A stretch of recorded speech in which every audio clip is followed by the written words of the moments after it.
കർത്താവിൻ്റെ വിലയേറിയ നാമത്തിന് മഹത്വമുണ്ടാകട്ടെ. റോമാലേഖനം പഠിച്ചുകൊണ്ടിരിക്കുകയാണ്. അധിക മുഖവര കൂടാതെ വിഷയത്തിലേക്ക് പ്രവേശിക്കുകയാണ്.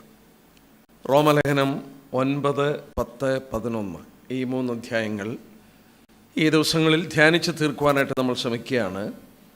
നമ്മൾ പഠിച്ചുകൊണ്ടിരുന്ന പോലെ റോമാലേഖനത്തെ വളരെ അടുക്കും ചുറ്റിയോടും കൂടെ പൗലോസ് വേർതിരിച്ച് ബൈബിളിൻ്റെ സത്യങ്ങളെ അല്ലെങ്കിൽ വേദശാസ്ത്രം നമുക്ക് മനസ്സിലാക്കി തരികയാണ്.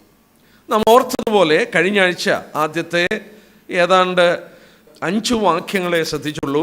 ഇന്ന് ദൈവം അനുവദിച്ചാൽ ബാക്കി അധ്യായം നമ്മൾ തീർക്കാൻ ആഗ്രഹിക്കുക. നോക്കുക, ഇവിടെ ക്രിസ്തീയ ഉപദേശത്തിൻ്റെ കാതലായ വിഷയങ്ങൾ പൗലോസ് പറയുമ്പോൾ എന്തിനാണ് യഹൂദനെ കുറിച്ച് പറയുന്നതെന്ന് ഒരു സാമാന്യ ചിന്ത മനസ്സിൽ ഉയരും. നമ്മൾ വളരെ വ്യക്തമായി മനസ്സിലാക്കേണ്ട ഒരു സത്യമുണ്ട്. യഹൂദൻ്റെ ചരിത്രം വ്യക്തമായി മനസ്സിലാക്കാതെ ക്രിസ്തീയ ഉപദേശങ്ങളും ശരിയായി മനസ്സിലാക്കാൻ നിവൃത്തിയില്ല. നമുക്ക് ക്രിസ്തീയ ഉപദേശം മനസ്സിലാക്കണമെങ്കിൽ അവരെക്കുറിച്ച് നന്നായി മനസ്സിലാക്കിയെങ്കിലേ, യുഗപരമായുള്ള ദൈവിക പദ്ധതികൾ അവരെക്കുറിച്ച് മനസ്സിലാക്കിയെങ്കിലേ സാധിക്കുകയുള്ളൂ. നമ്മൾ ശ്രദ്ധിക്കുകയുണ്ടായി ആദ്യത്തെ 5 വാക്യങ്ങളിലൂടെ പൗലോസിന് യഹൂദനോടുള്ള മനോഭാവം. താൻ തന്നെ ശാപഗ്രസ്തമായി തീരുവാൻ ആഗ്രഹിക്കാമായിരുന്നു, സാധിക്കുകയില്ല, ആഗ്രഹിക്കാമായിരുന്നു. എന്നാൽ യഹൂദൻ്റെ പ്രത്യേകത 7 കൂട്ടം പ്രത്യേകതകൾ എടുത്ത് അവിടെ പറയുകയുണ്ടായി. നാം ആ ഭാഗം പഠിച്ചതുകൊണ്ട് ഇനി അവിടേക്ക് പോകുന്നില്ല. 4-ാം വാക്യം, അവർ ഇസ്രായേല്യർ പുത്രത്വവും തേജസ്സും നിയമങ്ങളും ന്യായപ്രമാണവും ആരാധനയും വാഗ്ദത്തങ്ങളും പിതാക്കന്മാരും പിന്നെ ജഡപ്രകാരം ക്രിസ്തു അവരിൽ നിന്നാണ് ജനിച്ചത്. യഹൂദന് ലഭിച്ചിരിക്കുന്ന 7 കൂട്ടം അനുഗ്രഹങ്ങളെക്കുറിച്ച് അവിടെ നമുക്ക് വായിപ്പാനായിട്ട് സാധിക്കുകയാണ്. ക്രിസ്തുവും അവരിൽ നിന്നാണ് ജനിച്ചിരിക്കുന്നത്. അപ്പോൾ ഇങ്ങനെ ഈ അനുഗ്രഹങ്ങളൊക്കെ ഉള്ള യഹൂദനെ ദൈവം ഇന്ന് തള്ളിക്കളഞ്ഞിരിക്കുന്നു, അല്ലെങ്കിൽ ദൈവം അവരോട് പ്രത്യേകം ഇടപെടുന്നില്ല. പൗലോസ് പറഞ്ഞ പോലെ കൃപയാൽ വിശ്വാസത്താൽ രക്ഷയാണ്, ഈ ന്യായപ്രമാണം കൊണ്ട് രക്ഷ ലഭിക്കുന്നില്ല എന്ന് പറയുമ്പോൾ ഒരു ചോദ്യം സാമാന്യ മനസ്സിൽ അങ്കുരിക്കുകയാണ്. ആ ചോദ്യം പൗലോസ് തന്നെ ചോദിക്കുകയാണ്. എന്താ പൗലോസ് ചോദിക്കുന്ന ചോദ്യം? 6-ാം വാക്യം നോക്കിയാട്ടെ. ആമേൻ, ദൈവവചനം വൃഥാവായി പോയി എന്നല്ല. എന്ന് പറഞ്ഞാൽ ദൈവവചനം വൃഥാവായി പോയോ എന്നുള്ളതാണ്. പഴയ നിയമത്തിൽ യഹൂദനോടുള്ള ബന്ധത്തിൽ അനേക വാഗ്ദത്തങ്ങൾ കൊടുത്തു. God has given promises. ദൈവം അവരെക്കുറിച്ച് ഭാവി പദ്ധതികൾ പറഞ്ഞു. അവർക്ക് സഹസ്രാബ്ദത്തിലേത് സ്ഥാനമാണുള്ളത്, അവർക്ക് അത് കഴിഞ്ഞിട്ട് എന്താണ് അവരുടെ സ്ഥാനം, ഇങ്ങനെ അവരെക്കുറിച്ച് ഒരുപാട് അനുഗ്രഹങ്ങളും വാഗ്ദത്തങ്ങളൊക്കെ കൊടുത്തിട്ടുണ്ട്. അബ്രഹാമിനോടൊക്കെ കൊടുത്ത വാഗ്ദത്തങ്ങൾ നമ്മൾ വിശദമായി ചിന്തിപ്പാൻ നമുക്ക് നേരമില്ല. പ്രോമിസസ്, ഒരുപാട് പ്രോമിസ് കൊടുത്തു. ഇതൊന്നും നിവർത്തിക്കപ്പെടാതെ കിടക്കുകയാണ്. അങ്ങനെയാണെങ്കിൽ ദൈവത്തിൻ്റെ 6-ാം വാക്യത്തിൽ വായിച്ച പോലെ ദൈവജനം വൃഥാവായി പോയോ? ഇന്ന് യഹൂദനോട് ദൈവം അതൊന്നും നിവർത്തിച്ച് കാണാത്തപ്പോൾ ഇത് വൃഥാവായി പോയോ എന്നൊരു ചോദ്യം വരികയാണ്. പൗലോസ് അതിൻ്റെ മറുപടി പറയുകയാണ്. 6-ാം വാക്യം തുടങ്ങി 13-ാം വാക്യം വരെ പൗലോസ് ആദ്യം പറയുന്നത് ഒന്ന് ശ്രദ്ധിക്കുക. What is a true meaning of promise? യഹൂദന് കൊടുത്ത ശരിയായ ഈ വാഗ്ദത്തങ്ങളുടെ അർത്ഥം എന്താണെന്ന് 6-ാം വാക്യം തുടങ്ങി 13-ാം വാക്യം വരെ പറയുകയാണ്. വളരെ അനുഗ്രഹിക്കപ്പെട്ട ഒരു ഭാഗമാണ് യഹൂദനുള്ള ബന്ധത്തിൽ പറയുന്നതെങ്കിലും നമ്മുടെ ഹൃദയം ആത്മീയമായി കത്തുന്ന ഒരു സത്യമാണ് പൗലോസ് ഇവിടെ കൊണ്ടുവരുന്നത്. നമുക്കതുകൊണ്ട് 6 തൊട്ട് 13 വരെയുള്ള വാക്യം പ്രാരംഭമായി ഒന്ന് നോക്കാം. ആമീൻ, ദൈവവചനം വൃഥാവായി പോയെന്നല്ല, ഇസ്രായേലിൽ നിന്ന് ഉത്ഭവിച്ചവരെല്ലാം ഇസ്രായേല്യർ എന്നും അബ്രഹാമിൻ്റെ സന്തതിയാകിയാൽ എല്ലാവരും മക്കളെന്നും വരില്ല. ഇസ്ഹാക്കിൽ നിന്ന് ജനിച്ചവർ നിന്റെ സന്തതി എന്ന് വിളിക്കപ്പെടും എന്നേയുള്ളൂ. അതിൻ്റെ അർത്ഥമോ ജഡപ്രകാരം ജനിച്ച മക്കളല്ല ദൈവത്തിൻ്റെ മക്കൾ, വാഗ്ദത്തപ്രകാരം ജനിച്ച മക്കളത്രേ സന്തതികളെന്ന് എണ്ണുന്നു. ഈ സമയത്തേക്ക് ഞാൻ വരും, അപ്പോൾ സാറയ്ക്കൊരു മകനുണ്ടാകുമെന്നല്ലോ വാഗ്ദത്ത വചനം. അത്രയുമല്ല, 10-ാം വാക്യം പിന്നീട് നോക്കാം. ഇവിടെ ഒന്ന് ശ്രദ്ധിക്കുക. What is a true meaning of promise? ദൈവം യഹൂദന് ചെയ്ത ശരിയായ വാഗ്ദത്തത്തിൻ്റെ അർത്ഥം എന്താണെന്ന് ഇവിടെ ചൂണ്ടിക്കാണിക്കുകയാണ്. അബ്രഹാമിൽ നിന്ന് ജനിച്ച എല്ലാവരും അവൻ്റെ മക്കളായി തീരത്തില്ല. ദൈവം അബ്രഹാമിൻ്റെ മക്കൾക്ക് അനുഗ്രഹങ്ങൾ കൊടുത്തിട്ടുണ്ട്, ദൈവം വാഗ്ദത്തങ്ങൾ കൊടുത്തിട്ടുണ്ട്. എന്നാൽ ഇവിടെ വളരെ വ്യക്തമായി പൗലോസ് ഒരു സത്യം തെളിയിക്കുകയാണ്. ഇവിടെ 6-ാം വാക്യം നോക്കിയാട്ടെ.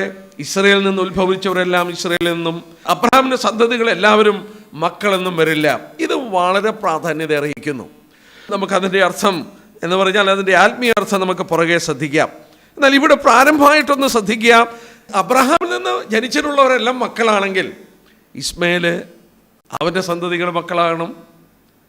സാറ മരിച്ച ശേഷം കെത്തൂറ വിവാഹം കഴിച്ചു, 6 മക്കളുണ്ടായി. അവരെല്ലാം ഈ വാഗ്ദത്തത്തിൻ്റെ അനുഗ്രഹങ്ങൾ അനുഭവിക്കണം. അറബികളൊക്കെ എന്ന് പറഞ്ഞാൽ ഇസ്മയേലിന് 12 മക്കളുണ്ടായി, കെത്തൂറയ്ക്ക് 6 മക്കളുണ്ടായി. ഇങ്ങനെ ഇവരൊക്കെ അബ്രഹാമിൻ്റെ മക്കളാണ്. ശരിക്കും നോക്കിയാൽ അവരുടെ ഫോർ ഫാദേഴ്സ് അബ്രഹാമാണ്. അവർക്കൊക്കെ അനുഗ്രഹങ്ങൾ വരണമല്ലോ. അല്ല, എന്താണ് യഥാർത്ഥ വാഗ്ദത്തമെന്ന് പൗലോസ് ഇവിടെ എടുത്ത് കാണിക്കുകയാണ്. നോക്കുക, ഇസ്മായിലിനല്ല ഇസഹാക്കിനാണ് ദൈവം വാഗ്ദത്തം കൊടുത്തത്. യേശാവിനല്ല യാക്കോബിനാണ് അനുഗ്രഹം കൊടുത്തത്. 6-ാം വാക്യം നോക്കിയേ. അവിടെ ഇസ്രായേലിൽ നിന്ന് ഉത്ഭവിച്ചവർ എല്ലാം ഇസ്രായേലിരുന്നും അബ്രഹാമിന്റെ സന്തതിയാകയാൽ എല്ലാവരും മക്കളെന്ന് വരില്ല. പിന്നെ ആരാണ് ഈ മക്കളൊക്കെ? ആരാണ് ഈ മക്കള്? നോക്കിക്കാട്ടെ, അതിൻ്റെ 7-ാം വാക്യത്തിലേക്ക് നോക്കുക. ഇസ്ഹാക്കിൽ നിന്ന് ജനിച്ചവർ നിന്റെ സന്തതി എന്ന് വിളിക്കപ്പെടും എന്നേ ഉള്ളൂ. അബ്രഹാമിന് ജനിച്ചത് കൊണ്ട് എല്ലാവരും മക്കളല്ല. അവർക്കെല്ലാം ഈ വാഗ്ദത്ത അനുഗ്രഹങ്ങളില്ല. ആർക്കാണ് ഈ വാഗ്ദത്ത അനുഗ്രഹം? വളരെ വ്യക്തമായിട്ട് ഇവിടെ രേഖപ്പെടുത്തിയിട്ടുണ്ട്. 6-7 വാക്യം നമുക്ക് നോക്കാം. അത് ആത്മീയമായിട്ട് ചില പാഠങ്ങൾ നമ്മളെ പഠിപ്പിക്കുന്നതാണ്. ഇസ്ഹാക്കിൽ നിന്ന് ജനിച്ചവർ നിന്റെ സന്തതി എന്ന് വിളിക്കപ്പെടുമെന്നേ ഉള്ളൂ. അതിൻ്റെ അർത്ഥമോ ജഡപ്രകാരം ജനിച്ച മക്കളല്ല ദൈവത്തിൻ്റെ മക്കൾ, വാഗ്ദത്ത പ്രകാരം ജനിച്ച മക്കളത്രേ സന്തതി എന്ന് എണ്ണുന്നുള്ളൂ. ഇത് വളരെ അനുഗ്രഹിക്കപ്പെട്ട ചിന്ത നമുക്ക് തരുന്നു. നോക്കാം, ഉൽപ്പത്തി പുസ്തകം 21-ാം അധ്യായം നമുക്കൊന്ന് എടുക്കാം. ഉൽപ്പത്തി പുസ്തകം 21-ാം അധ്യായത്തിൻ്റെ അതിൻ്റെ 12-ാമത്തെ വാക്യം നോക്കിയാട്ടെ. 12-ാം വാക്യം. എന്നാൽ ദൈവം അബ്രഹാമിനോട്, ബാലന്റെ നിമിത്തം ദാസിയുടെ നിമിത്തം നിനക്ക് അനിഷ്ടം തോന്നരുത്, സാറ നിന്നോട് പറഞ്ഞാലൊക്കെ അവളുടെ വാക്കനുസരിക്കാം, ഇസാക്കിൽ നിന്നുള്ളവളല്ലോ നിന്റെ സാക്ഷാൽ സന്തതി എന്ന് വിളിക്കപ്പെടും. ഇസ്മായിലിനെ പുറത്താക്കാനായിട്ട് ആവശ്യപ്പെട്ടു. ഇസ്മായിലിനെ പുറത്താക്കാൻ ആവശ്യപ്പെട്ടു. അബ്രഹാമിനത് വളരെ ബുദ്ധിമുട്ടായി. അബ്രഹാം കെഞ്ചി അപേക്ഷിച്ചു ഇസ്മായിൽ തൻ്റെ മുന്നിൽ ജീവിക്കണം. എന്നാൽ ദൈവം പറഞ്ഞു, നീ സാറയുടെ വാക്ക് കേൾക്കണം, അവനെ പുറത്താക്കണം. ഇസാക്കിൽ നിന്ന് ജനിച്ചവരാണ് നിന്റെ മക്കളെന്ന് വരികയുള്ളൂ എന്ന് അവിടെ വാഗ്ദത്തം കൊടുത്തിരിക്കുകയാണ്. നോക്കാം, ഇത് നമ്മൾ മനസ്സിൽ വെച്ചുകൊണ്ട് യേശുക്രിസ്തുവിൻ്റെ വാക്കുകൾ തന്നെ നമ്മളൊന്ന് അപഗ്രഥിച്ച് നോക്കാം. യോഹന്നാന്റെ സുവിശേഷം ഒന്ന് നോക്കിക്കാട്ടെ. 8-ാം അധ്യായം എടുത്താട്ടെ. യോഹന്നാന്റെ സുവിശേഷം 8-ാം അധ്യായം. കർത്താവ് പറഞ്ഞ ഒരു ഭാഗം നമുക്ക് ശ്രദ്ധിക്കാം. യോഹന്നാന്റെ സുവിശേഷം 8-ാം അധ്യായത്തിൻ്റെ 39-ാമത്തെ വാക്യം. അവർ അവനോട്, അബ്രഹാം ആകുന്നു നിങ്ങളുടെ പിതാവെന്ന് ഉത്തരം പറഞ്ഞതിന് യേശു അവരോട്, അബ്രഹാം ആകുന്നു ഞങ്ങളുടെ പിതാവെന്ന് യഹൂദൻ ഉത്തരം പറയുകയാണ്. അതിന് യേശു പറഞ്ഞ ഉത്തരം എന്താ? നിങ്ങൾ അബ്രഹാമിൻ്റെ മക്കളെങ്കിൽ അബ്രഹാമിൻ്റെ പ്രവൃത്തി ചെയ്യുമായിരുന്നു. നിങ്ങൾ അബ്രഹാമിൻ്റെ മക്കളായിരുന്നെങ്കിൽ അവൻ്റെ പ്രവൃത്തി ചെയ്തേനെ. 43-ഉം 44-ഉം വാക്യം. എൻ്റെ ഭാഷണം നിങ്ങൾ ഗ്രഹിക്കാത്തത് എന്ത്? എൻ്റെ വചനം കേൾപ്പാൻ നിങ്ങൾക്ക് മനസ്സിലായിക്കൊണ്ട് നിങ്ങൾ പിശാചെന്ന പിതാവിൻ്റെ മക്കൾ, നിങ്ങളുടെ പിതാവിൻ്റെ മോഹങ്ങൾ ചെയ്യുവാൻ ഇച്ഛിക്കുന്നു. നോക്കാം, നിങ്ങൾ അബ്രഹാമിൻ്റെ മക്കളായിരുന്നെങ്കിൽ എൻ്റെ വാക്ക് കേട്ടനെ. നിങ്ങൾ ആരുടെ മക്കളാ? പിശാചിൻ്റെ മക്കളാ. ആരോടായി പറയുന്നത്? യഹൂദന്മാരോട് പറയുകയാണ്. അബ്രഹാമിൻ്റെ മക്കളാകിയാൽ അവർക്കെന്തോ പദവി ഉണ്ടെന്നുള്ളൊരു ധാരണ അവരുടെ മനസ്സിലുണ്ടായിരുന്നു. കർത്താവും പരീശന്മാരുമായിട്ടുള്ള ഈ നമുക്കറിയാം ഈ പ്രശ്നങ്ങളൊക്കെ എന്തായിരുന്നു എന്നുള്ളത് നമുക്ക് നോക്കാം. ഇത് നമ്മൾ ഒരു കാര്യം ഓർക്കണം. ക്രിസ്ത്യ കുടുംബത്തിൽ ജനിച്ചത് കൊണ്ട്, ക്രിസ്ത്യ പാരമ്പര്യമുള്ളതുകൊണ്ട് എന്തെങ്കിലും പ്രത്യേക അനുഗ്രഹങ്ങൾ ലഭിച്ചുവെന്ന് യഹൂദൻ കരുതിയ പോലെ കരുതിയാൽ അതാണ് ലോകത്തിലെ ഏറ്റവും വലിയ വഞ്ചന.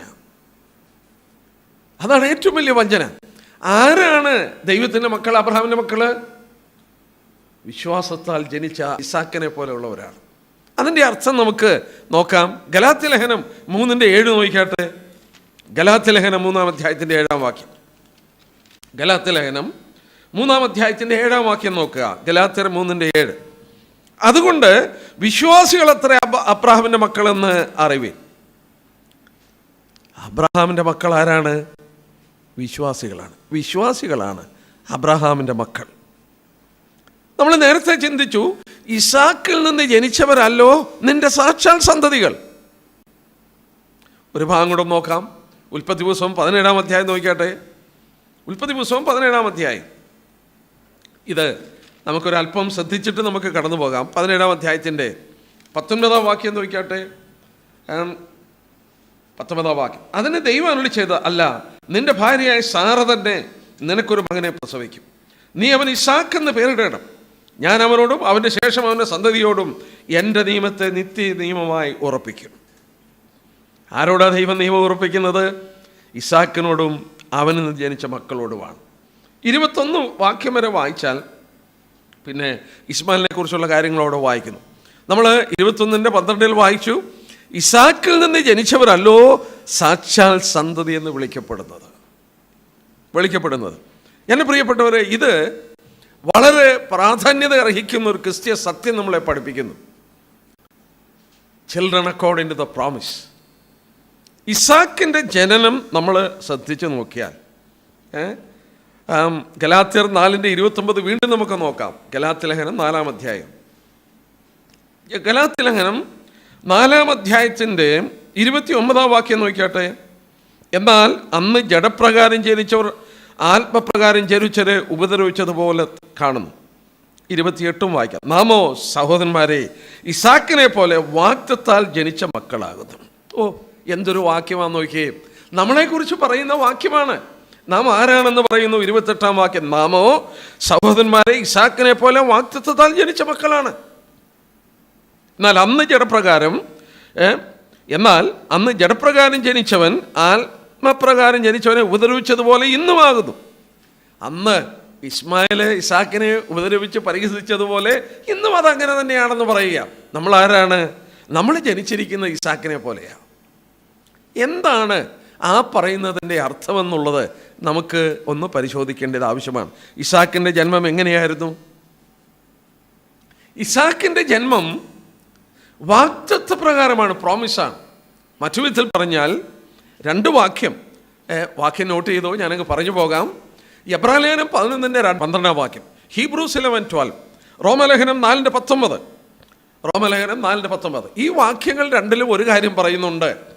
സാറയുടെ ഗർഭപാത്രം നിർജീവമായി, അബ്രഹാമിൻ്റെ ശരീരം അത് നിർജീവമായി.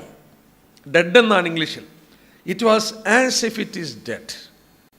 ഇനി മക്കളൊന്നും ഉണ്ടാകത്തില്ല. ഗർഭപാത്രം ചത്തതുപോലായി. അബ്രഹാമിന് ഇനി മക്കളെ ജനിപ്പിക്കാൻ നിവൃത്തിയില്ല. അവൻ്റെ ശരീരവും നിർജീവമായി പോയി. എന്നാൽ ഇസാക്ക് ജനിക്കുന്നത് ഒരു വാഗ്ദത്ത പ്രകാരമാണ്, ദൈവത്തിൻ്റെ പ്രോമിസ്. അവിടെ മാനുഷികമായി ഒന്നുമില്ല, മാനുഷികമായി ഒരു കരവുമില്ല.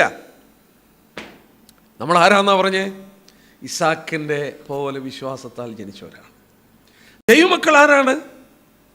ദൈവഹിതപ്രകാരം ദൈവം ഇസാക്കിനെ ജനിപ്പിച്ചതുപോലെ നോക്കുക, രക്ഷയുടെ ഒരു രഹസ്യം ഇവിടെ നമുക്ക് കാണാൻ കഴിയുന്നു.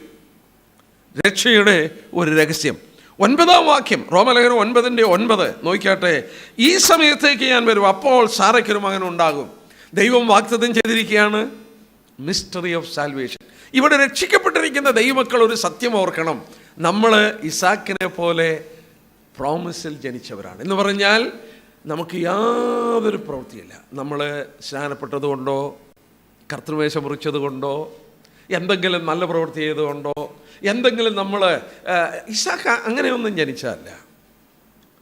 അബ്രഹാമിൽ നിന്നും സാറയിൽ നിന്നും അങ്ങനെ ജനിപ്പാൻ നിവൃത്തിയില്ല. 2 പേരും അബ്രഹാം 100 വയസ്സുള്ളവനാകുന്ന വരെ ദൈവം കാത്തിരുന്നത് അവനെ മരിച്ചിട്ട് കിട്ടണം. ഇനിയും എനിക്ക് മക്കളുണ്ടാകത്തില്ല, ഇനിയും ആ ഗർഭപാത്രത്തിൽ കുഞ്ഞുണ്ടാകത്തില്ല. എന്നെ സംബന്ധിച്ച് ഇത് തന്നെയാണ് ദൈവം പറയുന്നത്. ഞാൻ രക്ഷിക്കപ്പെട്ടൊരു ദൈവത്തിലാണെങ്കിൽ എനിക്ക് ഒന്നും പുകഴാനില്ല. ഇസാക്കിനെ പോലെ ജനിച്ചവരാണ്. It is sovereign will, ദൈവഹിതമാണ്.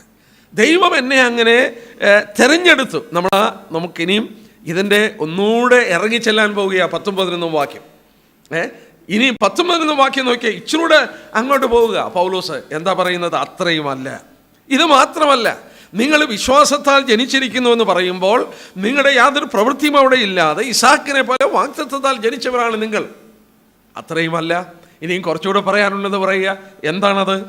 നോക്കിയേ, ആ 10-ാം വാക്യം നോക്കിയാട്ടെ. 19 അത്രയുമല്ല, റിബേക്കയും നമ്മുടെ പിതാവായ ഇസാക്ക് എന്ന ഏകനാൽ ഗർഭം ധരിച്ചു. കുട്ടികൾ ജനിക്കുകയോ ഗുണമോ ദോഷമോ ഒന്നും പ്രവർത്തിക്കുകയോ ചെയ്യും മുമ്പേ തെരഞ്ഞെടുപ്പിൻ പ്രകാരമുള്ള ദൈവനിർണയം പ്രവൃത്തികൾ നിമിത്തമല്ല, വിളിച്ചവൻ്റെ ഇഷ്ടനിമിത്തം തന്നെ വരേണ്ടതിന് മൂത്തവൻ ഇളയവനെ സേവിക്കുമെന്ന് അവളോട് അരുളി ചെയ്തു.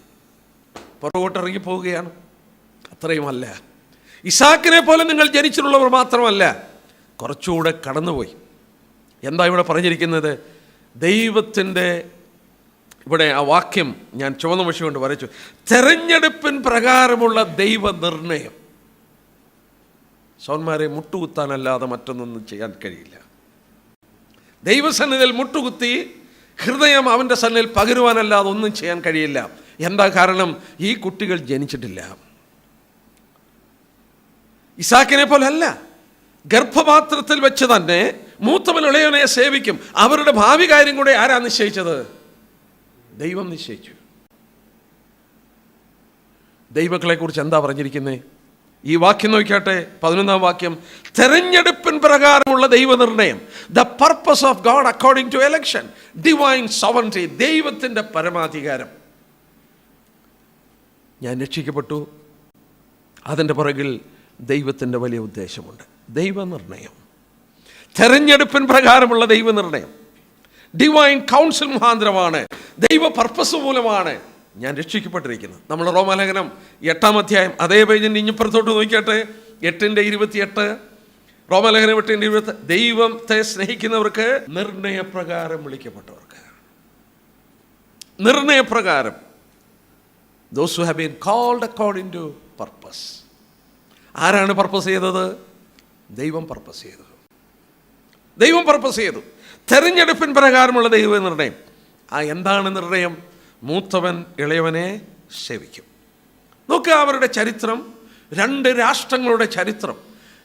ഈ മൂത്തവൻ ഇളയവനെ സേവിക്കും. യാക്കോവും ഏശാവും. ഏശാവിൻ്റെ സന്തതികളാണ് നമ്മൾ അറിയപ്പെടുന്ന ഏദോമ്യർ. ഏദോമ്യർ എന്ന് പറയുന്നത് ഏശാവിൻ്റെ വംശമാണ്. എന്നാൽ ഇവിടെ നമ്മൾ ഓർത്തതുപോലെ യാക്കോബിൻ്റെ സന്തതികൾ ഇസ്രായേൽ മക്കൾ. ഇവിടെ വായിക്കുന്നത് മൂത്തവൻ ഇളയവനെ സേവിക്കും. ദൈവം അത്ഭുതകരമായി ആ കാര്യം പറയുകയാണ്. എന്ന് പറഞ്ഞാൽ ഇസാക്ക് ജനിച്ചത്, പൗലോസ് എന്താണ് വാഗ്ദത്തം എന്നുള്ളത് മനസ്സിലാക്കി തരികയാണ്. വാഗ്ദത്ത സന്തതി എല്ലാ ഇസ്രായേലിനുമല്ല, അബ്രഹാമിൽ നിന്ന് ജനിച്ച എല്ലാവനുമല്ല, ക്രിസ്ത്യ കുടുംബത്തിൽ ജനിച്ച എല്ലാവനുമല്ല. അബ്രഹാമിനെ പോലെ വിശ്വാസത്താൽ ജനിച്ചൊരു കൂട്ടരുണ്ട്. അവരാരാണെന്ന് കൂടെ പറയുകയാണ്, പുറകോട്ട് ഇറങ്ങി പറയുകയാണ്. അവർ ദൈവനിർണയപ്രകാരം വിളിക്കപ്പെട്ടവരാണ്. കുട്ടികൾ ജനിക്കുന്നതിന് മുമ്പ് തന്നെ അവരെക്കുറിച്ചുള്ളത് ദൈവം നിർണയിച്ചിരുന്നു. മൂത്തവൻ ഇളയവനെ സേവിക്കും. ആ വാക്കിൽ ആ ചരിത്രം മുഴുവൻ അവിടെയുണ്ട്. എന്താ അങ്ങനെ പറയാൻ കാരണം? ഞാൻ യാക്കോബിനെ സ്നേഹിച്ചു, ഏശാവിനെ ദോഷിച്ചു. 2 പുസ്തകത്തിൽ നിന്ന് എടുത്ത് കോട്ട് ചെയ്തിരിക്കുക. മലാക്കിയുടെ പുസ്തകം 1-ാം അധ്യായത്തിൻ്റെ 2-3 വാക്യം നോക്കിയാട്ടെ, പഴയ നിയമത്തിൻ്റെ അവസാനത്തെ പുസ്തകം. അവിടെ ഏശാവിനുള്ള ബന്ധത്തിൽ പറയുന്ന വാക്ക് നോക്കിയാട്ടെ. ഇവിടെ എടുത്ത് ഉദ്ധരിക്കുമ്പോൾ ആ വാക്യത്തിൻ്റെ പശ്ചാത്തലം കൂടെ ഓർക്കണം. മലാക്കിയുടെ പുസ്തകം 1-ാം അധ്യായത്തിൻ്റെ 2-ാം വാക്യം. ഞാൻ നിങ്ങളെ സ്നേഹിക്കുന്നെന്ന് യഹോവ അരുളി ചെയ്യുന്നു, എന്നാൽ നിങ്ങൾ ഞങ്ങളെ ഏതിനാൽ സ്നേഹിക്കുന്നെന്ന് ചോദിക്കുന്നു. ഏശാവ് യാക്കോബിൻ്റെ സഹോദരനല്ലോ, എങ്കിലും ഞാൻ യാക്കോബിനെ സ്നേഹിച്ചെന്ന് യഹോവയുടെ അരുളപ്പാട്. യാക്കോബിൻ്റെ സഹോദരനല്ലേ ഏശാവ്? എങ്കിലും ഞാൻ യാക്കോബിനെ സ്നേഹിച്ചു. തെരഞ്ഞെടുപ്പിൻ പ്രകാരമുള്ള ദൈവനിർണയം. ദൈവം യാക്കോബിനെ സ്നേഹിച്ചു. യാക്കോബിനെ സ്നേഹിച്ചു എന്ന് പറയുമ്പോൾ എൻ്റെ സഹോദരന്മാരെ, എന്തിനാണ് യാക്കോബിനെ ദൈവം സ്നേഹിച്ചത്? അറിയില്ല. ഇന്നും അതറിയില്ല. കഴിഞ്ഞ ദിവസം നമ്മൾ ഓർത്തു, ദൈവത്തിൻ്റെ അഗാധമായ സ്നേഹം. ദൈവം മനുഷ്യനെ സൃഷ്ടിച്ചത് സ്നേഹിപ്പാനും സ്നേഹം അനുഭവിപ്പാനുമാണ്. ദൈവം സ്നേഹമാണ്. ആ സ്നേഹം പങ്കുവെക്കാണ്. നമ്മൾ ഓർത്തു, അഹബ് എന്നുള്ള വാക്ക് എരിയുന്ന സ്നേഹമെന്നാണ്, ജ്വലിക്കുന്ന സ്നേഹം. അബ്രഹാമിനെ കണ്ടപ്പോൾ, ആ പിതാക്കന്മാരെ കണ്ടപ്പോൾ, അവരുടെ സ്നേഹം ദൈവം അനുഭവിച്ചപ്പോൾ, അവരുടെ അനുസരണം ദൈവം കണ്ടപ്പോൾ അവൻ്റെ ഉള്ളം കത്തി എരിഞ്ഞു. ആ സ്നേഹമാണ് അവരുടെ പിൻതലമുറയോട് ദൈവം കാണിച്ചത്. നമ്മളത് കഴിഞ്ഞ ദിവസം വായിക്കുകയുണ്ടായി. നിങ്ങളുടെ പിതാക്കന്മാരെ ഞാൻ സ്നേഹിക്കുന്നുണ്ട്. ഇവിടെയും വായിക്കുന്നതാണ്, ഞാൻ യാക്കോബിനെ സ്നേഹിച്ചു. ഞാൻ മുമ്പേ പറഞ്ഞിട്ടുണ്ട്, സ്പർജൻ്റെ അടുക്കൽ വന്ന് ഒരു സഹോദരി ചോദിച്ചു, സ്പർജൻ, എനിക്ക് മനസ്സിലാകുന്നില്ല എന്തിനാണ് ദൈവം യേശാവിനെ ദോഷിച്ചത്. സ്പർജൻ പറഞ്ഞ മറുപടി ഞാൻ കുറിച്ചെടുത്തു. That is not my difficulty madam, my trouble is to understand how could God love Jacob. അല്ലയോ സഹോദരി, എൻ്റെ പ്രശ്നം അതല്ല. എൻ്റെ പ്രശ്നം എങ്ങനെ ദൈവത്തിന് യാക്കോബിനെ സ്നേഹിക്കാൻ കഴിഞ്ഞു എന്നുള്ളതാണ്. How could God love me? ദൈവത്തിന് എന്നെ സ്നേഹിക്കാൻ കഴിഞ്ഞു. ഒരു നിമിഷം ഒന്ന് ആലോചിച്ച് നോക്കുക. ആ സ്നേഹം നമ്മളെ കർത്താവിലേക്ക് നമ്മളെ അടുപ്പിക്കുകയായിരുന്നു. ദൈവത്തിൻ്റെ ഡിവൈൻ എലക്ഷൻ, അതിൻ്റെ പ്രൊവിഡൻസ്, അവനെല്ലാം നമുക്ക് വേണ്ടി ഒരുക്കി നമ്മളെ കൊണ്ടുവന്ന് നീതീകരിക്കപ്പെട്ടവരായി നിർണയപ്രകാരം അവൻ നമ്മളെ വിളിക്കുകയാണ്. നമ്മൾ ഓർക്കണം, ലോക സ്ഥാപനത്തിന് മുമ്പേ നമ്മളെക്കുറിച്ച് ദൈവം അതെല്ലാം നിർണയിക്കുകയായിരുന്നു. ഇതിനെക്കുറിച്ച് ഒരു ഭക്തനായ, അതായത് വാച്ച്മന്നി പറഞ്ഞത് വളരെ ശ്രദ്ധേയമായ ഒരു കാര്യമാണ്. രക്ഷിക്കപ്പെട്ട ദൈവജനത്തോടുള്ള ബന്ധത്തിൽ അദ്ദേഹം പറഞ്ഞു, നമ്മൾ ദൈവകൃപ കൊണ്ടാണ് രക്ഷിക്കപ്പെട്ടത്, നമ്മൾ കർത്താവിനെ സ്വീകരിച്ചു അല്ലെങ്കിൽ കർത്താവിനോട് റെസ്പോൺസ് കാണിച്ചു എന്നുള്ളതാണ് സത്യം. എന്നാൽ അദ്ദേഹം പറഞ്ഞത്, their response to God's grace is because they have been given to Christ by God. എന്ന് പറഞ്ഞാൽ നിങ്ങൾ രക്ഷിക്കപ്പെട്ടത് വിശ്വാസത്താലാ. എന്നാൽ വാച്ച്മൻ പറയുന്ന അതല്ല. നിങ്ങൾ രക്ഷിക്കപ്പെട്ടു എങ്കിൽ ദൈവം നിങ്ങളെ ക്രിസ്തുവിന് വേണ്ടി കൊടുത്തത് കൊണ്ടാണ് നിങ്ങൾ അവനിൽ വിശ്വസിച്ചത്. യുവർ റെസ്പോൺസ് ടു ഗോഡ്, ദൈവത്തോടുള്ള നിങ്ങളുടെ പ്രതികരണം, ദൈവത്തെ സ്നേഹിപ്പാൻ നിങ്ങൾ ഇടയായി മാറിയത് ദൈവം നിങ്ങളെ മുന്നമേ കണ്ടതുകൊണ്ടാണ്. ദൈവം നിങ്ങളെക്കുറിച്ച് അങ്ങനെ നിർണയിച്ചുകൊണ്ടാണ്. കുട്ടികൾ ജനിക്കുകയോ ദോഷമോ ഗുണമോ തിരഞ്ഞെടുക്കും മുമ്പേ തിരഞ്ഞെടുപ്പിൻ പ്രകാരമുള്ള ദൈവനിർണയം. നിങ്ങൾ എന്തുകൊണ്ട് രക്ഷിക്കപ്പെട്ടു? എന്തുകൊണ്ട് യേശുക്രിസ്തുവിൽ വിശ്വസിച്ചു? ദൈവം നിങ്ങളെക്കുറിച്ച് അങ്ങനെ നിർണയിച്ചു. ശരിയാണ്, നിങ്ങൾ വിശ്വസിച്ചുകൊണ്ട് രക്ഷിക്കപ്പെട്ടു. പക്ഷേ ഇവിടെ ഒരു രഹസ്യം പൗലോസ് പറയുക, നിങ്ങൾ രക്ഷിക്കപ്പെട്ടത് യേശുക്രിസ്തുവിനോട് റെസ്പോണ്ട് ചെയ്തുകൊണ്ടാണ്, അല്ലെ അവനിൽ വിശ്വസിച്ചുകൊണ്ടാണ്. പക്ഷേ വാച്ച്മനി പറയുന്നത്, നിങ്ങൾ അവനിൽ വിശ്വസിച്ചതിൻ്റെ കാരണം ദൈവം നിങ്ങളെ അവന് വേണ്ടി കൊടുത്തുകൊണ്ടാണ്. നമ്മളെത്ര വിനയപ്പെടണം എന്നുള്ളത് ഓർക്കുക. ഇതല്ലേ എഫെസ്യർ 2 പറയുന്നത്? കൃപയാലല്ലോ. പലപ്പോഴും നമ്മൾ ധ്യാനിക്കുന്ന ഒരു ഭാഗമാണ് 2-ാം അധ്യായം 8-ാം വാക്യം. കൃപയാലല്ലോ നിങ്ങൾ വിശ്വാസം മൂലം രക്ഷപ്പെട്ടിരിക്കുന്നത്, അതിന് നിങ്ങൾ കാരണമല്ല. ഏതിന്? ആ വിശ്വാസത്തിന് നിങ്ങൾ കാരണമല്ല. Not even for the faith. കൃപയാലാണ് നിങ്ങൾ രക്ഷിക്കപ്പെട്ടത്, ശരിയാണ്. കൃപയാലല്ലോ, വിശ്വാസം മൂലം നിങ്ങൾ അതിന് നിങ്ങൾ കാരണമല്ല. ദൈവത്തിൻ്റെ ദാനമാണ്. രക്ഷ മാത്രമല്ല, രക്ഷദാനമായി തന്നപ്പോൾ ആ വിശ്വാസവും നമുക്ക് നൽകി. എബ്രായലേഖനം 12:2 നമ്മൾ വായിക്കുന്നു, വിശ്വാസത്തിൻ്റെ നായകനും പൂർത്തി വരുത്തുന്നവനും. ഇംഗ്ലീഷിൽ വായിച്ചാൽ author and finisher of faith എന്നാണ്. എന്നിൽ വിശ്വാസം ഉളവാക്കിയതും ക്രിസ്തുവാണ്, വിശ്വസിപ്പാൻ ഇടയാക്കിയതും ക്രിസ്തുവാണ്. സഹോദരന്മാരെ, നമ്മൾ ഇവിടെ ഓർക്കുമ്പോൾ ദൈവത്തിൻ്റെ പരമാധികാരത്തിൻ്റെ മഹത്വം പൗലോസ് ഇവിടെ നമുക്ക് മനസ്സിലാക്കി തരികയാണ്. ഇങ്ങനെയാണെങ്കിൽ ചിലർ രക്ഷിക്കപ്പെട്ടിരിക്കുന്നത് ദൈവം ഇങ്ങനെ കൊടുത്തുകൊണ്ടാണല്ലോ, ദൈവം ഇങ്ങനെ പ്രവർത്തിച്ചുകൊണ്ടാണല്ലോ, ദൈവം ഇങ്ങനെ ചിലർക്ക് പ്രത്യേക കരുണ കാണിച്ചോളൂ. ഇവിടെ ഇരിക്കുന്നവരൊക്കെ രക്ഷിക്കപ്പെട്ട ദൈവക്കളാ, നമ്മളൊക്കെ രക്ഷിക്കപ്പെട്ട ദൈവം നമ്മളെ ഇങ്ങനെ മുന്നമേ നിർണയിച്ചുകൊണ്ടാണല്ലോ, അവർ രക്ഷിക്കപ്പെടാതെ കിടക്കുന്നത് ദൈവം അവരെക്കുറിച്ച് നിർണയിക്കാഞ്ഞുകൊണ്ടാണല്ലോ എന്നൊരു ചോദ്യം വരും. സാമാന്യം എല്ലാവരും ചോദിക്കുന്ന ഒരു ചോദ്യമാണ്. അതിന് പൗലോസ് പറയുന്ന വാക്കെന്താന്ന് നോക്കിയേ, 14-15 വാക്യം. 14-15 വാക്യം. അങ്ങനെയാണെങ്കിൽ ആകയാൽ നാം എന്ത് പറയണ്ടു? ദൈവത്തിൻ്റെ പക്കൽ അനീതി ഉണ്ടോ? ഒരു നാളുമില്ല. ആ 9:14 നോക്കിയാട്ടെ. മനുഷ്യ മനസ്സിൽ അങ്കുരിക്കുന്ന ഒരു ചോദ്യമാണ്. ഈ വിഷയം ഇങ്ങനെ പഠിപ്പിക്കുമ്പോൾ പലരും തിരിച്ചു ചോദിക്കുന്ന ഒരു ചോദ്യമാണ്. എന്താ ചോദ്യം? ഞാൻ രക്ഷിക്കപ്പെടാത്തതിൻ്റെ കാരണം എന്നെ അങ്ങനെ തിരഞ്ഞെടുത്തിട്ടില്ല, എനിക്കങ്ങനെ കൃപ തന്നിട്ടില്ല, അതുകൊണ്ടാണ് ഞാൻ രക്ഷിക്കപ്പെടാത്ത. രക്ഷിക്കപ്പെട്ടതോ എന്നോടങ്ങനെ കൃപ കാണിച്ചുകൊണ്ടാണ്. അത് അനീതിയല്ലേ? ആ ചോദ്യം സാധാരണ ചോദിക്കുന്ന ചോദ്യം, അത് അനീതിയല്ലേ? ആ ചോദ്യം പൗലോസ് തന്നെ ഇവിടെ ചോദിക്കുക. 14-ാം വാക്യത്തിൽ ആകയാൽ നാം എന്ത് പറയണ്ടു?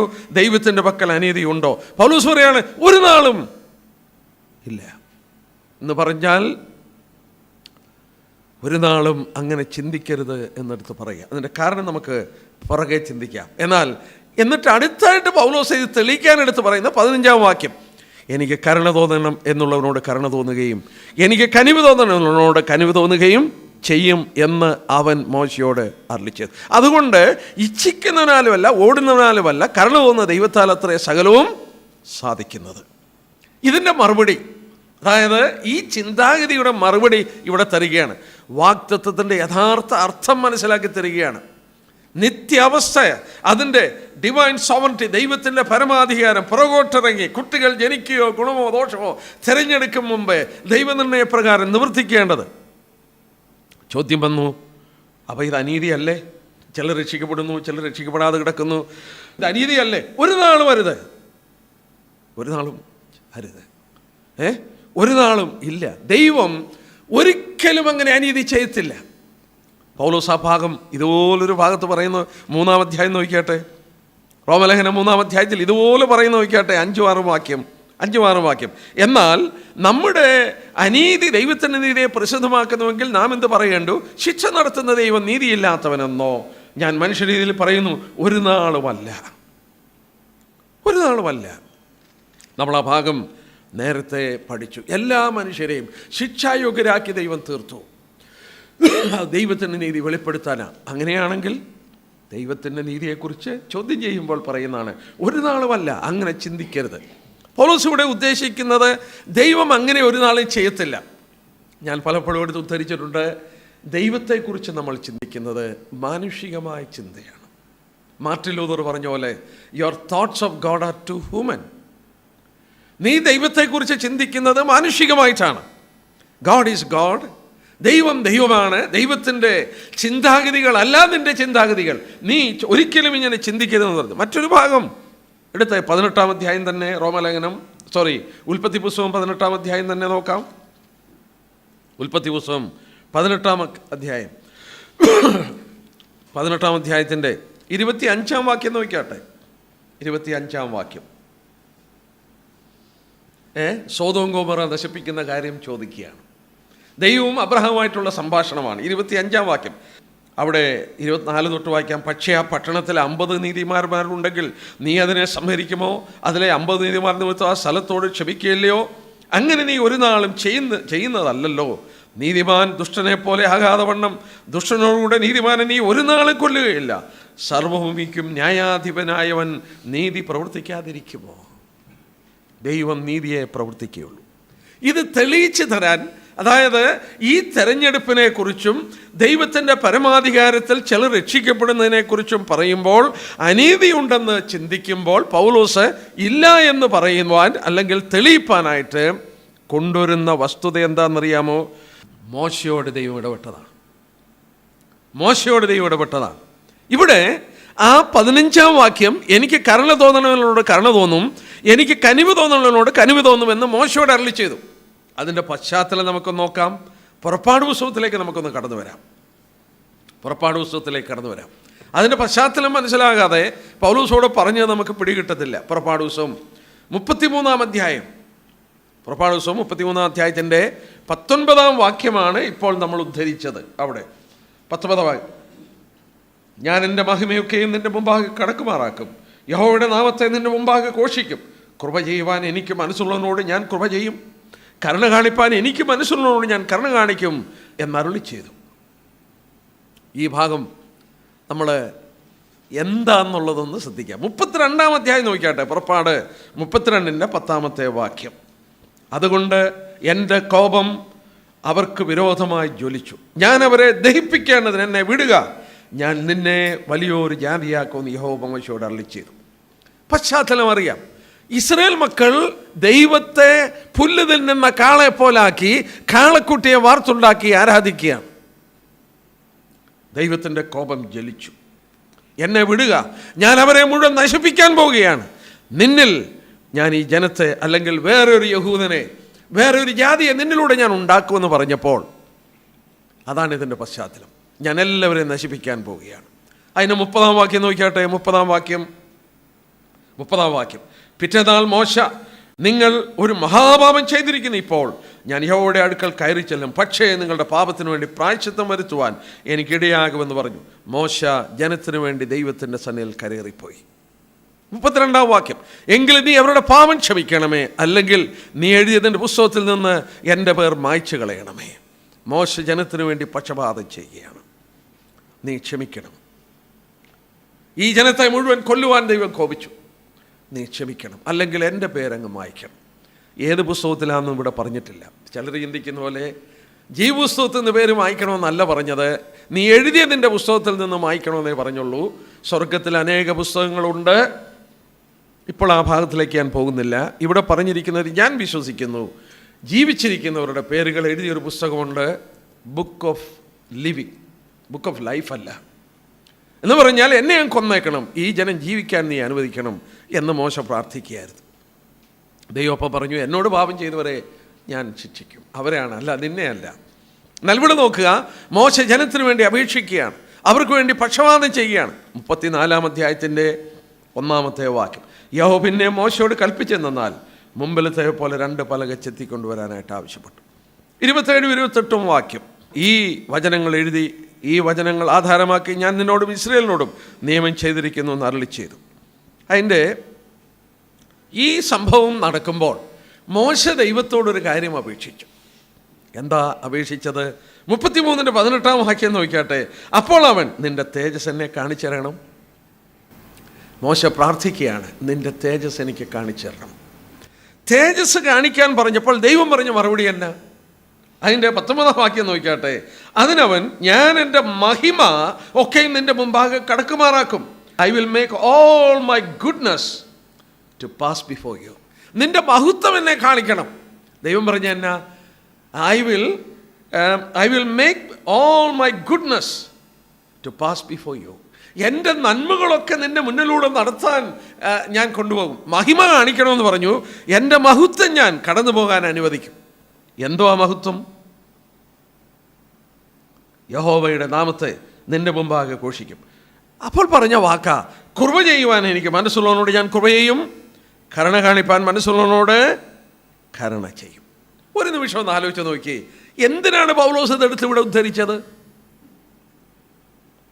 റോമലേഖനത്തിൽ നമ്മൾ ചിന്തിച്ച വിഷയത്തോടുള്ള ബന്ധത്തിൽ പൗലോസ് എന്തിനാണ് അത് ഉദ്ധരിച്ചത്?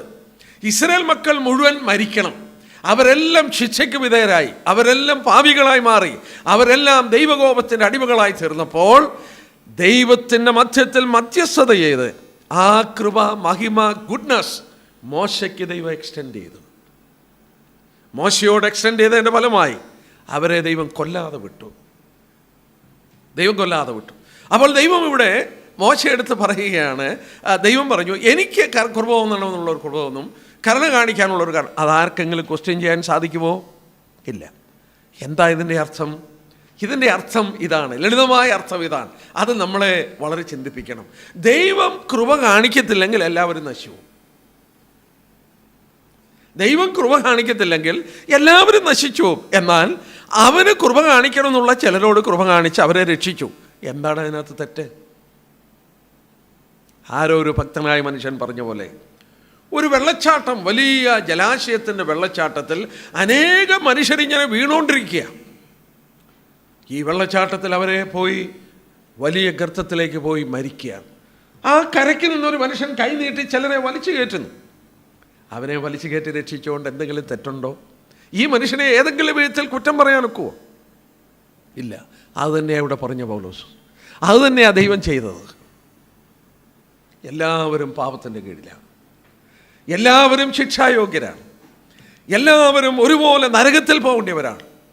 എന്നാൽ ആ കരയ്ക്ക് നിന്ന് മനുഷ്യൻ കൈ നീട്ടി ചിലരെ വലിച്ചു രക്ഷിച്ച പോലെ എൻ്റെ സഹോദരന്മാരെ, ആ കരം നീട്ടിയപ്പോൾ എൻ്റെ കരം പിടിച്ചു എന്നുള്ളതാണ് എൻ്റെ അത്ഭുതം. ദൈവമേ, ആ കരത്തിൽ എന്നെ പെട്ടല്ലോ, എന്നെ വിടുവിച്ചല്ലോ, എന്നെ ആ ഗർത്തത്തിൽ നിന്ന് നീ വലിച്ചു കയറ്റിയല്ലോ, എനിക്ക് ആ കൃപ ലഭിച്ചല്ലോ. ദൈവം പറയുകയാണ്, എനിക്ക് കൃപ കാണിക്കണമെന്നുള്ളൊരു കൃപ കാണിക്കും, എനിക്ക് കരണമെന്നുള്ളൊരു കരുണ തോന്നും. അതിനകത്ത് ഒരനീതിയുമില്ല. ദൈവം അനീതി കാണിക്കുന്നോ? ഇവിടുത്തെ ചോദ്യം 14-ാം വാക്യത്തിൽ ദൈവത്തിൻ്റെ പക്കൽ അനീതി ഉണ്ടോ എന്ന് ചോദിക്കുമ്പോൾ ഇല്ല എന്നുള്ളത് തെളിയിപ്പാനാണ് പൗലോസ് എടുത്ത് കാണിച്ചത്. ഒരിക്കലും ദൈവത്തെ കുറ്റം പറയാൻ സാധ്യമല്ല. I will have mercy on whom I will have mercy. English വായിച്ച അങ്ങനെയാണ്. I will have mercy on whom I will have mercy. I am what I am. ഞാനാകുന്നവൻ ഞാനാകുന്നു. ആ വാക്കിൻ്റെ അർത്ഥം absolute independency of his being. ഞാനാകുന്നവൻ ഞാനാകുന്നു. അവനെ ആലോചന കൊടുപ്പാനോ അവനെ സഹായിപ്പാനോ ഒന്നും ആവശ്യമില്ല. I am what I am. ഞാനാകുന്നവൻ ഞാനാകുന്നു. He is absolute independent being. അവൻ സമ്പൂർണ്ണമായി ഇൻഡിപെൻഡൻ്റ് ആയിട്ടുള്ള വ്യക്തിത്വമാണ്. അവനിഷ്ടമുള്ളത് ചെയ്യാം. അവൻ സർവാധിപതിയാണ്. അവൻ അനീതിയായി പ്രവർത്തിക്കുന്നില്ല. അവൻ കരുണ കാണിക്കേണ്ടവനോട് കരുണ കാണിക്കും. നമ്മൾ ഓർത്തതുപോലെ ഈ വലിയ വെള്ളച്ചാട്ടത്തിൽ വീണുകൊണ്ടിരിക്കുന്ന മനുഷ്യർ ചിലരെ കരകയറ്റി എന്നുള്ളത് കൊണ്ട് അവൻ എന്താ തെറ്റ് ചെയ്തിരിക്കുന്നത്? അതുകൊണ്ടാണ് പൗലോസ് പറഞ്ഞത്, ദൈവത്തിൻ്റെ പക്കൽ അനീതിയില്ല, ഒരു നാളുമില്ല. പൗലോസ് ഈ ഭാഗമെടുത്ത് ഉദ്ധരിക്കുകയാണ്. എൻ്റെ കേൾക്കുന്ന പ്രിയപ്പെട്ടവരോട് ഞാൻ വീണ്ടും ഓർപ്പിക്കട്ടെ, നമുക്ക് ലഭിച്ച ദൈവകൃപയുടെ മഹത്വം ഈ യഹൂദനുള്ള ബന്ധത്തിൽ നമുക്ക് മനസ്സിലാക്കാനായിട്ട് സാധിക്കുന്നു. 16-ാം വാക്യം നോക്കുക. എന്നിട്ടെടുത്ത് പറയുക, അതുകൊണ്ട് ഇച്ഛിക്കുന്നതിനാലുമല്ല ഓടുന്നതിനാലുമല്ല കരുണ തോന്നുന്ന ദൈവത്താൽ അത്രേ സകലവും സാധിക്കുന്നത്. ഇച്ഛിക്കുന്നതിനാലല്ല, ഓടുന്നതിനാലല്ല. It is not by will or decision. വെറും കൃപയും കരുണയും. യാക്കോബ് ഒത്തിരി ഓടി, ഒരുപാട് പദ്ധതികൾ ഒരുക്കി, ഒരുപാട് വഞ്ചന കാണിച്ചു. യാക്കോബ് എന്ന് പറയുന്ന വാക്കിൻ്റെ അർത്ഥം തന്നെ സപ്ലാന്റർ എന്നാണ്, വഞ്ചകൻ. ഈ ഒത്തിരി വഞ്ചന കാണിച്ചു, ഒരുപാട് നേട്ടങ്ങൾക്ക് വേണ്ടി ഓടി നടന്നു യാക്കോബിൻ്റെ ഓട്ടം കൊണ്ടോ യാക്കോബിൻ്റെ അധ്വാനം കൊണ്ടോ ഒന്നും നേടിയതല്ല. യാക്കോബിനെ ദൈവം സ്നേഹിച്ചതുകൊണ്ടാണ് യാക്കോബിനത് നേടുവാനായിട്ട് കഴിഞ്ഞത്. എനിക്ക് കരുണ തോന്നണത് വെറും കൃപയും കരുണയും. അതിൻ്റെ മഹത്വം ഇവിടെ കാണിക്കുകയാണ്. ഓടുന്നതിനാലും അല്ല, ഇച്ഛിക്കുന്നതിനാലും അല്ല എന്നുള്ളത് എടുത്ത് പറയുകയാണ്. നോക്കുക, നമ്മയും മറ്റുള്ളവരെയും തമ്മിൽ വ്യത്യാസമാക്കുന്നത് ദൈവത്തിൻ്റെ ജനവും ലോകമനുഷ്യനും തമ്മിലുള്ള വ്യത്യാസം എന്താണെന്ന് ചോദിച്ചാൽ ഇതാണ് അതിൻ്റെ വ്യത്യാസം. നാം മറ്റുള്ളവരിൽ നിന്നും വ്യത്യസ്തരായിരിക്കുന്നത് ദൈവത്തിൻ്റെ കൃപയും കരുണയും നാം അനുഭവിച്ചെന്നുള്ളതാണ്. നമ്മൾ ദൈവത്തിൻ്റെ കൃപയും കരുണയും പ്രാപിച്ചു. കഴിഞ്ഞ ദിവസങ്ങളിലൊക്കെ, കഴിഞ്ഞ ഞായറാഴ്ചയൊക്കെ എൻ്റെ മനസ്സിൽ ഓടി വന്നുകൊണ്ടിരുന്നൊരു വാക്യമുണ്ട്. ആ വാക്യം കൂടെ ഞാനൊന്ന് വായിച്ചോട്ടെ. അത് എത്ര മനോഹരമായി ഈ സത്യം പഠിപ്പിക്കുന്നു. ഞായറാഴ്ച ആരാധനയ്ക്കൊക്കെ ചിന്തിക്കാൻ കഴിയുന്നൊരു ഭാഗമാണ്. മത്തായിയുടെ സുവിശേഷം 4-ാം അധ്യായം നോക്കിയാട്ടെ. Matthew chapter 4. ജാതികളുടെ ബന്ധത്തിൽ പറയുകയാണ്. ജാതികൾ ആരാണ്? Unworthy people. പുറനായ്ക്കൽ എന്ന് വിളിച്ചിരുന്നു. അവർ ഇസ്രായേൽ പൗരതയോട് സംബന്ധമില്ലാത്തവരാണ്. നമ്മൾ ഓർത്തുകൊണ്ടിരുന്ന വാക്തത്വങ്ങളോ നിയമങ്ങളോ ഒന്നുമില്ല, ദൈവമില്ലാതെ കിടന്ന മനുഷ്യരാണ് ജാതികൾ. അവരൊന്നും ഇല്ല, അവർക്കൊന്നുമില്ല, അവർക്കൊന്നും ചെയ്യാനും കഴിയില്ല. അവരെക്കുറിച്ചൊരു വാക്കിവിടെയുണ്ട്. 4-ാം അധ്യായം മത്തായിയുടെ സുവിശേഷം 4:14 തൊട്ടുള്ള വാക്യം. സെബൂലൂന്റെ ദേശവും സ്ലപ്താലി ദേശത്തും കടൽക്കരയിലെയും യോർദാൻ അക്കരയുള്ള നാടും ജാതികളുടെ ഗലീലയും. ഗലീല കടൽ തീരത്തിൻ്റെ ഒരു ഭാഗത്ത് ജാതികൾ പാർത്തിരുന്നു. അവരെക്കുറിച്ചാണ് പറയുന്നത്. ജാതികളുടെ ഗലീലയും. ഇങ്ങനെ ഇരുട്ടിൽ ഇരിക്കുന്ന ജനം വലിയൊരു വെളിച്ചം കണ്ടു. മരണത്തിൻ്റെ ദേശത്തിലും നിഴലിലും ഇരിക്കുന്നവർക്ക് പ്രകാശം ഉദിച്ചു.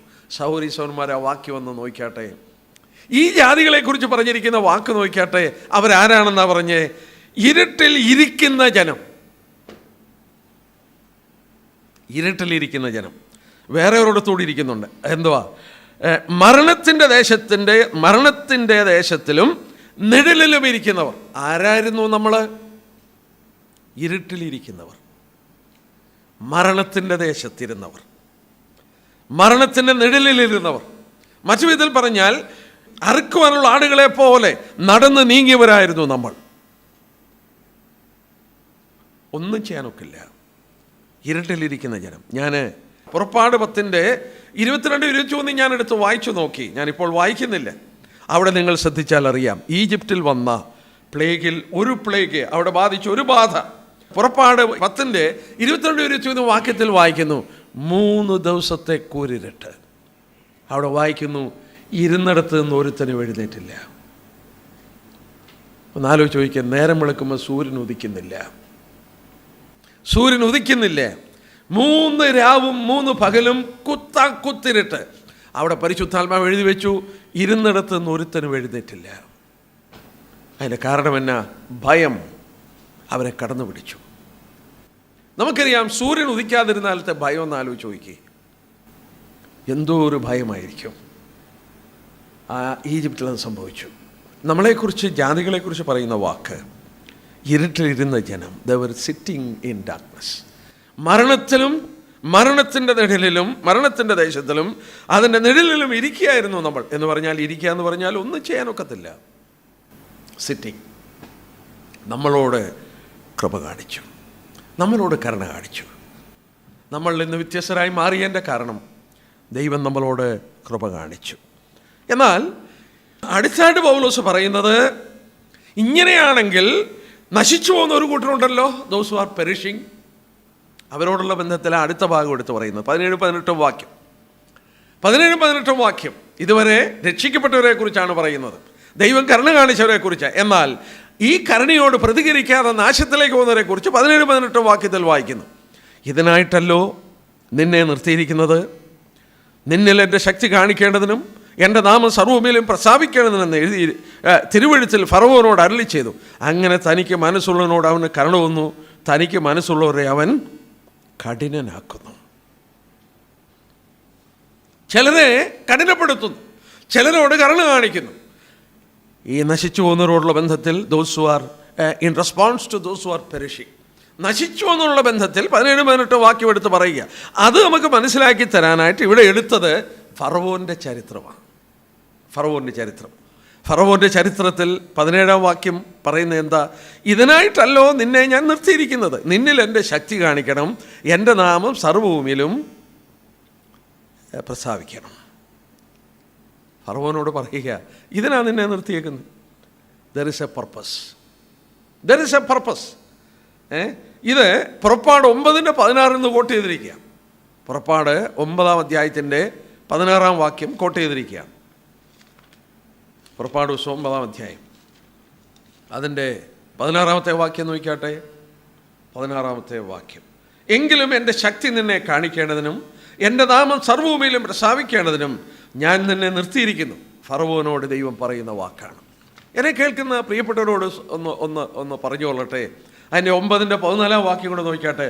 സർവ്വഭൂമിയിലും എന്നെപ്പോലെ മറ്റൊരുത്തനില്ല എന്ന് നീ അറിയേണ്ടതിന് ഈ പ്രാവശ്യം ഞാൻ എൻ്റെ ബാധകളൊക്കെയും നിൻ്റെ മേലും നിൻ്റെ ഭൃത്യന്മാരുടെ മേലും നിൻ്റെ ജനത്തിന്മേലും അയക്കും. എന്നെപ്പോലെ മറ്റൊരുത്തനില്ല എന്ന് സർവ്വഭൂമി അറിയണം. ദൈവത്തിൻ്റെ ശക്തി കാണിക്കാൻ. ദൈവം ആരാണ്? എത്ര വലിയവനാണ്? അവൻ്റെ ശക്തിയുടെ അളവും വലുപ്പവും ഒക്കെ എത്ര വലുതാണ്. ഇവിടെ എടുത്തു പറയുക, നിന്നെ നിർത്തിയിരിക്കുന്ന എൻ്റെ ശക്തി കാണിക്കാല. ഒരു കൊച്ചു കുഞ്ഞിനെ പിടിച്ചു നിർത്തിച്ച് ശക്തി കാണിക്കാൻ നോക്കിയാൽ നടക്കുമോ? ലോകത്തിലെ ഏറ്റവും ശക്തനായ മനുഷ്യനാണ് ഫറവോൻ. ഈജിപ്ഷ്യൻ സാമ്രാജ്യം, എംപയർ എന്ന് പറഞ്ഞാൽ ഭയങ്കരമാണ്. നമ്മൾ പലപ്പോഴും ഓർത്തു, ഫറവോനെ അടക്കിയിരിക്കുന്ന ശവകുടീരങ്ങൾ ലോകത്തിന് അത്ഭുതമാണ്. ശവകുടീരങ്ങൾ അത്ഭുതമാണെങ്കിൽ മറ്റു കാര്യങ്ങളോ? ഗീസ പിരമിഡ് എന്ന് പറയുന്നത് അതിൻ്റെ ചുവട് 13 ഏക്കറാണ്. 100,000 ആളുകൾ 30 വർഷം കൊണ്ട് പണിത് കളത്തിയതാ ഈ ഈജിപ്ഷ്യൻ ഈ ഗീസ പിരമിഡ്. ഫറവോനെ അടക്കുന്ന ആ ശവകുടീരം ഇങ്ങനെ ലോകത്തിൻ്റെ അത്ഭുതമായിരുന്നെങ്കിൽ അവരാരാണ്? നമ്മൾ ഓർക്കുന്ന പോലെ അടിമകളായി ഇസ്രായേൽ മക്കളെ കൊണ്ട് പണിയിച്ചതല്ല. ഈ പിരമിഡുകളൊക്കെ നാഷണൽ പ്രൊജക്റ്റായിരുന്നു, അവരുടെ രാഷ്ട്രീയ പ്രൊജക്റ്റുകളായിരുന്നു. ആ രാഷ്ട്രത്തിനപ്പോൾ എന്ത് പണമുണ്ട്, എന്ത് ശക്തിയുണ്ട്, എത്ര വലിയൊരു സാമ്രാജ്യമായിരുന്നു. ഞാൻ ഓർപ്പിച്ചിട്ടുണ്ട്, അതിനകത്തുനിന്ന് എടുത്ത ശവപ്പെട്ടി ഈജിപ്ഷ്യൻ മ്യൂസിയത്തിൽ കൊണ്ടുവച്ചിട്ടുണ്ട്. ഫറവോനെ അടക്കിയ ഒരു ശവപ്പെട്ടി ഞാൻ കണ്ടു, 110 കിലോഗ്രാം സ്വർണം. ഒരു പെട്ടി 110 കിലോഗ്രാം സ്വർണം. ശവപ്പെട്ടി ഉണ്ടാക്കിയിരിക്കുന്നത് സ്വർണം 110 കിലോഗ്രാം.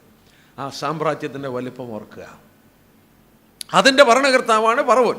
ദൈവം പറഞ്ഞു, നിന്നെ ഞാൻ നിർത്തിയിരിക്കുന്നത് എൻ്റെ ശക്തി ലോകത്തിലും കാണിക്കാനാണ്. സർവ്വഭൂമിയിലും എന്നെപ്പോലെ മറ്റൊരുത്തനില്ല എന്ന് കാണിക്കേണ്ടതാണ്. അതാണ് ഇവിടെ റോമലേഖനം 9:17 ദൈവം പറഞ്ഞിരിക്കുന്നത്. ഈ ഫറവോനെ പോലെ ഇത്ര വലിയവനും ശക്തനും ബോൾഡും കഠിനനുമായൊരു മനുഷ്യനില്ലെങ്കിൽ ദൈവകൃപ എന്തെന്നുള്ളത് എടുത്ത് കാണിപ്പാൻ നിവൃത്തിയില്ല. പുറപ്പാട് 15:11 അവിടെ പാടുന്ന പാട്ട് നോക്കിയാട്ടെ. പുറപ്പാട് 15:11 വാക്യം. യഹോവേ, ദേവന്മാരിൽ നിനക്ക് തുല്യനാർ, വിശുദ്ധിയിൽ മഹിമയുള്ളവനെ, സ്തുതികളിൽ ഭയങ്കരനെ, അത്ഭുതങ്ങളെ പ്രവർത്തിക്കുന്നവരെ നിനക്ക് തുല്യനാർ. അവർ ചെങ്കടൽ കടന്ന് അപ്പുറത്ത് നിന്ന് പാടുമ്പോൾ നിനക്ക് തുല്യനാർ. നീ ആരാണ് ദൈവമേ? നീ അത്ഭുതം പ്രവർത്തിക്കുന്ന ദൈവമാണ്, നിന്നെപ്പോലൊരു ദൈവമില്ല, നിനക്ക് തുല്യനാർ. മോശ പോലും പാടുന്നു, 2 പ്രാവശ്യം ഒറ്റ വാക്യത്തിൽ പറയുന്നുണ്ട്, നിനക്ക് തുല്യനാർ ആരുമില്ല. അവൻ്റെ വലിപ്പം അത് പറയുമ്പോൾ ഇനി മനസ്സിലാക്കാൻ ബുദ്ധിമുട്ടുള്ളൊരു ഭാഗത്തിലേക്ക് ഞാൻ പോവുകയാണ്. ഫറവോനോടുള്ള ബന്ധത്തിൽ ദൈവം പറഞ്ഞ വാക്ക് നോക്കിയാട്ടെ. അവിടെ എടുത്ത് എഴുതിയിരിക്കുകയാണ്, ഫറവോൻ്റെ ദൈവം ഹൃദയം കഠിനപ്പെടുത്തി. നമുക്ക് നോക്കാം, അതിൻ്റെ 18 വാക്യം നോക്കിയാട്ടെ. അങ്ങനെ തനിക്ക് മനസ്സുള്ളവനോട് കരുണ കാണിക്കും തോന്നുന്നു, തനിക്ക് മനസ്സുള്ളവരെ അവൻ കഠിനനാക്കുന്നു. മനസ്സുള്ളവനെ കഠിനനാക്കും. I will harden his heart, ഞാൻ അവൻ്റെ ഹൃദയത്തെ കഠിനമാക്കും. ദൈവം പറഞ്ഞു. ഇതൊരു അനീതിയുള്ള കാര്യമല്ലേ? ഫറവോൻ്റെ മുന്നിൽ ഒരുപാട് അത്ഭുതങ്ങളും അതിശയങ്ങളും ചെയ്തപ്പോൾ ഞാൻ അവൻ്റെ ഹൃദയത്തെ കഠിനപ്പെടുത്തുമെന്ന് ദൈവം പറഞ്ഞു. പുറപ്പാട് പുസ്തകം 9-ാം അധ്യായം വീണ്ടും നമുക്ക് നോക്കാം. പുറപ്പാട് പുസ്തകം 9-ാം അധ്യായം അതിൻ്റെ 16-ാമത്തെ വാക്യം നോക്കിയാട്ടെ. 9:16 വാക്യം. 9:16. എങ്കിലും എൻ്റെ ശക്തി നിന്നെ കാണിപ്പാൻ എൻ്റെ നാമം സർവ്വഭൂമിയിലും ഞാൻ നിന്നെ നിർത്തിയിരിക്കുന്നു. താഴോട്ട് വായിക്കുമ്പോഴൊക്കെ ഓരോ അത്ഭുതങ്ങൾ കണ്ടു കഴിയുമ്പോഴും 34-ാം വാക്യം നോക്കിയാട്ടെ. അവൻ പിന്നെയും പാപം ചെയ്തു, അവനും ഭൃത്യന്മാരും ഹൃദയം കഠിനമാക്കി. 10:20 വാക്യം. എന്നാൽ യഹോവ ഫറവോന്റെ ഹൃദയത്തെ കഠിനമാക്കി. യഹോവ കഠിനമാക്കി, അവൻ കഠിനമാക്കി. 10-ാം അധ്യായത്തിൻ്റെ 27-ാം വാക്യം. എന്നാൽ യഹോവ ഫറവോന്റെ ഹൃദയം കഠിനമാക്കി, അവരെ വിട്ടയപ്പാൻ അവന് മനസ്സ് തോന്നിയില്ല. 11:10 വാക്യം. എങ്കിലും യഹോവ ഫറവോന്റെ ഹൃദയത്തെ കഠിനമാക്കി, അവൻ ഇസ്രായേൽ മക്കളെ തൻ്റെ ദേശത്ത് നിന്ന് വിട്ടയച്ചതുമില്ല. ഈ വാക്യം ആവർത്തിക്കപ്പെടുകയാണ്. എങ്കിലും ദൈവൻ്റെ ഹൃദയത്തെ കഠിനമാക്കി. നമ്മുടെ മനസ്സിൽ പെട്ടെന്ന് വരുന്നു, ദൈവനെ കഠിനമാക്കിയത് കൊണ്ട് അവൻ വിശ്വസിക്കാഞ്ഞ്. എന്താണ് ഈ പറയുന്നത്? ഈ പറയുന്നതിൻ്റെ ആശയം നോക്കാം. മനുഷ്യ മനസ്സ് ഞാൻ അവൻ്റെ ഹൃദയത്തെ കഠിനമാക്കുമെന്ന് പറയുമ്പോൾ ഏത് മനുഷ്യ മനസ്സിനെയും ദൈവം ഇടപെടുന്നൊരു കൃപയുണ്ട്, ഒരു സ്വാന്തനത്തിൻ്റെ ആത്മാവുണ്ട്. നമ്മളെ കരുണയും കൃപയൊക്കെ തോന്നിക്കുന്ന ഒരു ആത്മാവ് നമ്മുടെ ഉള്ളിലുണ്ട്, നമ്മളെ പ്രവർത്തിക്കും.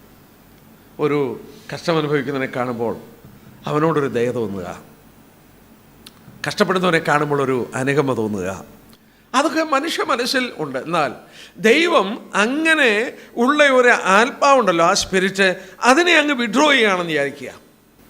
എന്തോ സംഭവിക്കും? അവൻ്റെ സ്വാഭാവികമായ ഹൃദയ കാഠിന്യത്തിലേക്ക് പോകും.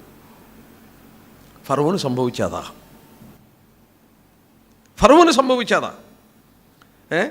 ഫറവോൻ്റെ ഹൃദയം ദൈവം കഠിനമാക്കിയെന്ന് പറഞ്ഞാൽ literal translation God made it strong എന്ന. ദൈവം അതിനെ സ്ട്രോങ് ആക്കിയെന്ന. ഞാൻ ഇനി അതൊന്ന് എടുക്കാൻ പോവുക. അത് അതിൻ്റെ ഒറിജിനൽ ലാംഗ്വേജ് നോക്കിയാൽ ഫറവോസ് ഹാർട്ട് വാസ് ഹെവി. ഫറവോൻ്റെ ഹൃദയം ഹെവിയായി, ഭാരമുള്ളതായി. എന്താ അങ്ങനെ പറയാൻ കാരണം? നോക്കാം, ബൈബിളിൽ ആ വാക്ക് ആവർത്തിച്ച് ഉപയോഗിക്കുന്ന നമ്മളൊന്ന് ശ്രദ്ധിച്ചാൽ മതി. 1-2 ഭാഗം ഞാൻ ചൂണ്ടിക്കാണിക്കാം. പുറപ്പാട് പുസ്തകം 17:12 നോക്കിയാട്ടെ. പുറപ്പാട് പുസ്തകം 17:12. ആ വാക്ക് കഠിനമായെന്നുള്ള വാക്ക് ഹെവി എന്നാണ്, അതായത് ഭാരമായെന്നാണ്. അത് ബൈബിൾ ഉപയോഗിച്ചിരിക്കും. നമുക്ക് നോക്കാം. പുറപ്പാട് പുസ്തകം 17-ാം അധ്യായത്തിൻ്റെ 12-ാമത്തെ വാക്യം. 17:12 വാക്യം. അവിടെ എന്നാൽ മോശയുടെ കൈ ഭാരം തോന്നിയപ്പോൾ അമലേക്കർ വന്ന താഴ്വരയിൽ യുദ്ധം ചെയ്യുകയാണ്. മോശ പർവ്വതത്തിലിരുന്ന് പ്രാർത്ഥിക്കുകയാണ്, കരങ്ങൾ ഉയർത്തി. ഈ ഉയർത്തി കരങ്ങൾ പിടിച്ചുകൊണ്ടിരിക്കുമ്പോൾ കുറെ കഴിഞ്ഞപ്പോൾ മോശയുടെ കൈക്ക് ഭാരം തോന്നി, കൈ താക്കാൻ തുടങ്ങി. ആരോനും ഹൂരും അപ്പുറത്തും ഇപ്പുറത്തും വന്ന് അത് പിടിച്ചുകൊണ്ടിരുന്നു. എന്താ കാരണം? ആ കൈക്ക് ഭാരം തോന്നി, ഹെവി. ആ വാക്ക് അവിടെ ഉപയോഗിച്ചിരിക്കുന്നത്. 1 രാജാക്കന്മാർ 12 അതിൻ്റെ 4-10 വാക്യം. 1 രാജാക്കന്മാർ 12-ന്റെ 4-10 വാക്യം. Thy fathers made our yoke strong, heavy. നിങ്ങളുടെ പിതാക്കന്മാർ ഞങ്ങളുടെ നുകത്തെ ഭാരമുള്ളതാക്കി. യെശയ്യാ 1:4 അകൃത്യ ഭാരം ചുമക്കുന്ന ജനം, പീപ്പിൾ ലാഡൻ വിത്ത് ഇനിക്വിറ്റി. ഭാരമുള്ള ജനം, അകൃത്യ ഭാരം വഹിക്കുന്ന ജനം. ദാവീദ് പറയുന്ന വാക്ക് നോക്കിയാട്ടെ, 38-ാം സങ്കീർത്തനത്തിന് 4-ാം വാക്യം. 38-ാം സങ്കീർത്തനം 4-ാം വാക്യം. എൻ്റെ അകൃത്യം എൻ്റെ തലയ്ക്ക് മീതെ കവിഞ്ഞിരിക്കുന്നു, ഭാരമുള്ള ചുമട് പോലെ അവ എനിക്ക് അതിഘനമായിരിക്കുന്നു. ദാവീദ് പറയുകയാണ്, എൻ്റെ അകൃത്യങ്ങൾ എൻ്റെ തലയ്ക്ക് മീതെ കവിഞ്ഞിരിക്കുന്നു, ഭാരമുള്ള ചുമട് പോലെ അവ എനിക്ക് അതിഘനമായിരിക്കുന്നു. പുറപ്പാട് 7:14 ഫറവോന്റെ ഹൃദയത്തെക്കുറിച്ച് പറഞ്ഞിരിക്കുന്ന വാക്ക് നോക്കുക. 7:14 അപ്പോൾ യഹോവ മോശയോട് അരുളിച്ചത്, ഫറവോന്റെ ഹൃദയം കഠിനപ്പെട്ടിരിക്കുന്നു, ജനത്തെ വിട്ടയപ്പാൻ അവന് മനസ്സില്ല. ഫറവോന്റെ ഹൃദയം ഭാരപ്പെട്ടിരിക്കുന്നു, വിടുന്നില്ല. അത് അകൃത്യഭാരം കൊണ്ട് കഠിനമായി തീർന്ന പോലെ, ദാവീദ് പ്രാർത്ഥിച്ച പോലെ, യെശയ്യാ 1:4 യെശയ്യാവ് പറഞ്ഞ പോലെ അകൃത്യഭാരം ചുമക്കുന്ന ജനം. ഫറവോൻ ദൈവത്തിൻ്റെ അത്ഭുതകരമായ പ്രവൃത്തികൾ കാണുമ്പോൾ, എതിർക്കുമ്പോൾ, ദൈവം അവൻ്റെ ഹൃദയത്തെ സ്വാന്തനപ്പെടുത്തുന്ന അല്ലെങ്കിൽ സോഫ്റ്റാക്കുന്ന ആ കൃപയുടെ ആത്മാവിനെ പിൻവലിക്കുമ്പോൾ അത് ഭാരമുള്ളതായി കഠിനപ്പെട്ടുകൊണ്ടിരിക്കുകയായിരുന്നു. എന്തോ സംഭവിച്ചു? അതിൻ്റെ ഫലമായി വായിച്ച പോലെ സർവ്വഭൂമിയിലും എൻ്റെ നാമം പ്രസിദ്ധമാക്കാനാണ് നിന്നെ നിർത്തിയിരിക്കുന്നത്. 15-ാം അധ്യായത്തിൻ്റെ പുറപ്പാട് 15-14 വാക്യത്തിൽ നമ്മൾ വായിക്കുന്നു, ജാതികൾ കേട്ട് നടുങ്ങുന്നു, ഫെലിസ്ത്യ നിവാസികൾ ഭീതി പിടിച്ചിരിക്കുന്നു. ഫറവോനോട് ദൈവം കേട്ടതൊക്കെ ചെയ്തതൊക്കെ ഇഞ്ഞ് കേൾക്കുക. എവിടാ? അന്നറിയപ്പെട്ട ജാതികളൊക്കെ കേട്ടു. ഫെലിസ്ത്യ ദേശ നിവാസികൾ പേടിച്ചു. മോവാബ്യരൊക്കെ ഇതാ വരുന്നു ഒരു കൂട്ടം ജനം, അവരോട് ദൈവം എന്തെല്ലാം ചെയ്തു അവരെ മനസ്സിലാക്കിക്കൊണ്ട് ഇവർ ഭയപ്പെടുകയാണ് ജാതികൾ. ശമൂവേലിൻ്റെ കാലങ്ങൾ കഴിഞ്ഞു, ന്യായാധിപന്മാരുടെ കാലം, ശമൂവേൽ ഭരിച്ചുകൊണ്ടിരിക്കുന്ന ഒരു കാലം. 1 ശമൂവേൽ 4-ാം അധ്യായത്തിൻ്റെ 7-8 വാക്യം. 1 ശമൂവേൽ 4:7-8 വാക്യം. ഫെലിസ്ത്യർ പറയുന്ന വാക്കാം. ഫെലിസ്ത്യൻസ് അങ്ങനെ യഹോവയുടെ നാമം, ഫെലിസ്ത്യർ പറയുന്നു, അങ്ങനെ യഹോവയുടെ നാമം ഈ ഫറവോനിലൂടെ സർവ്വഭൂമിയിലും പ്രസിദ്ധമായി. ജാതികൾ കേട്ടു, ലോകത്തിൽ മുഴുവൻ അറിഞ്ഞു. കാലങ്ങൾ കഴിഞ്ഞു, ഫെലിസ്ത്യർ പോലും ആ ഫറവോനോടുള്ള ബന്ധത്തിൽ ദൈവം ചെയ്തത് എന്തെന്നുള്ളത് മറ്റുള്ളവർ കേട്ടിട്ട് എൻ്റെ നാമം ജാതികളിൽ അറിയിക്കുവാൻ നിന്നെ നിർത്തിയിരിക്കുന്നു. പക്ഷേ ഫറവോന്റെ ഹൃദയം ദൈവം കഠിനപ്പെടുത്തുകയല്ലായിരുന്നു. ദൈവകൃപയോട് പ്രതികരിക്കത്തില്ലെങ്കിൽ, ദൈവം മനുഷ്യ മനസ്സിനെ സോഫ്റ്റാക്കുന്ന കൃപ പിൻവലിച്ചാൽ സ്വാഭാവികമായ കാഠിന്യത്തിലേക്ക് അവൻ പോകും. ഇത് വിശ്വാസികൾക്ക് സംഭവിക്കും കേട്ടോ. ഒരു വാക്യം ഞാൻ കാണിച്ചോട്ടെ. എബ്രായലേഖനം ഒന്നെടുത്താട്ടെ. ദൈവമക്കൾ ഇതുള്ള ബന്ധത്തിൽ പ്രായോഗികമായ ചില കാര്യങ്ങൾ നിങ്ങൾ പിന്നീട് പഠിച്ചോ, ഞാൻ പറഞ്ഞുതരാം. എബ്രായലേഖനം 3-ാം അധ്യായത്തിൻ്റെ 8-ാം വാക്യം നോക്കിയാട്ടെ. എബ്രായലേഖനം 3:8 വാക്യം. ഇന്ന് നിങ്ങൾ അവൻ്റെ ശബ്ദം കേൾക്കുന്നെങ്കിൽ മരുഭൂമിയിൽ വെച്ച് പരീക്ഷാ ദിവസത്തിൽ മത്സരത്തിൽ എന്ന പോലെ നിങ്ങളുടെ ഹൃദയത്തെ കഠിനമാക്കരുത്. Don't harden your heart. അതിൻ്റെ 15-ാം വാക്യം നോക്കിയേ. ഇന്ന് നിങ്ങൾ അവൻ്റെ ശബ്ദം കേൾക്കുന്നുവെങ്കിൽ മത്സരത്തിൽ എന്ന പോലെ നിങ്ങളുടെ ഹൃദയത്തെ കഠിനമാക്കരുത്. 4-ാം അധ്യായത്തിൻ്റെ 7-ാം വാക്യം. 4-ാം അധ്യായത്തിൻ്റെ 7-ാം വാക്യം. ഇന്ന് അവൻ്റെ ശബ്ദം കേൾക്കുന്നെങ്കിൽ നിങ്ങളുടെ ഹൃദയം കഠിനമാക്കരുത്. 3 പ്രാവശ്യം ആവർത്തിച്ചു. ദൈവമക്കളോട് പറയുകയാണ്, അവൻ്റെ ഹൃദയം അവൻ്റെ ശബ്ദം കേൾക്കുമ്പോൾ ഹൃദയത്തെ ഹാർഡൻ നോട്ട് യുവർ ഹാർട്ട് എന്ന് പറഞ്ഞാൽ നമുക്ക് ഹൃദയം കഠിനമാക്കാൻ കഴിയും. ഇത് പറഞ്ഞിട്ട് വീണ്ടും നമുക്ക് കടന്നു വരാം. അപ്പോൾ പ്രതികരിക്കാത്തവരെ കുറിച്ച് മനസ്സിലാക്കി തരാൻ, ദൈവം കരുണ കാണിക്കുന്നവരെ കുറിച്ച് മനസ്സിലാക്കി തരാൻ മോശയോടുള്ള ബന്ധത്തിൽ ആ ചരിത്രമെടുത്തു. ദൈവം കരുണ കാണിച്ചില്ല, എല്ലാവരും നഷ്ടപ്പെട്ടു പോകും. ദൈവത്തിന് കരുണയുള്ളവരോട് കരുണ കാണിച്ച് ദൈവം ചിലരെ രക്ഷിച്ചു, കുറ്റം പറയാൻ നിവൃത്തിയില്ല. എന്നാൽ കഠിനപ്പെട്ടവരുള്ള ബന്ധത്തിൽ ഫറവോനെ എടുത്ത് കാണിച്ചു. അവൻ കഠിനപ്പെട്ടത് അവൻ ദൈവത്തോട് പ്രതികരിക്കാഞ്ഞുകൊണ്ടാണ്. അത് ദൈവം കഠിനമാക്കിയെന്നുള്ളതല്ല, അവൻ്റെ ഹൃദയം ഭാരമുള്ളതായി മാറി. അകൃത്യ ഭാരം അവനെ കഠിനപ്പെടുത്തി. വിശ്വാസികൾക്കും അത് സംഭവിക്കാം. ദൈവത്തിൻ്റെ ശബ്ദം കേൾക്കുമ്പോൾ അവനോട് പ്രതികരിക്കാതിരുന്നാൽ അങ്ങനെ സംഭവിക്കാം. നമ്മൾ ചിന്തിച്ചുകൊണ്ടിരിക്കുന്ന ഭാഗം തുടർന്ന് ചിന്തിക്കാം.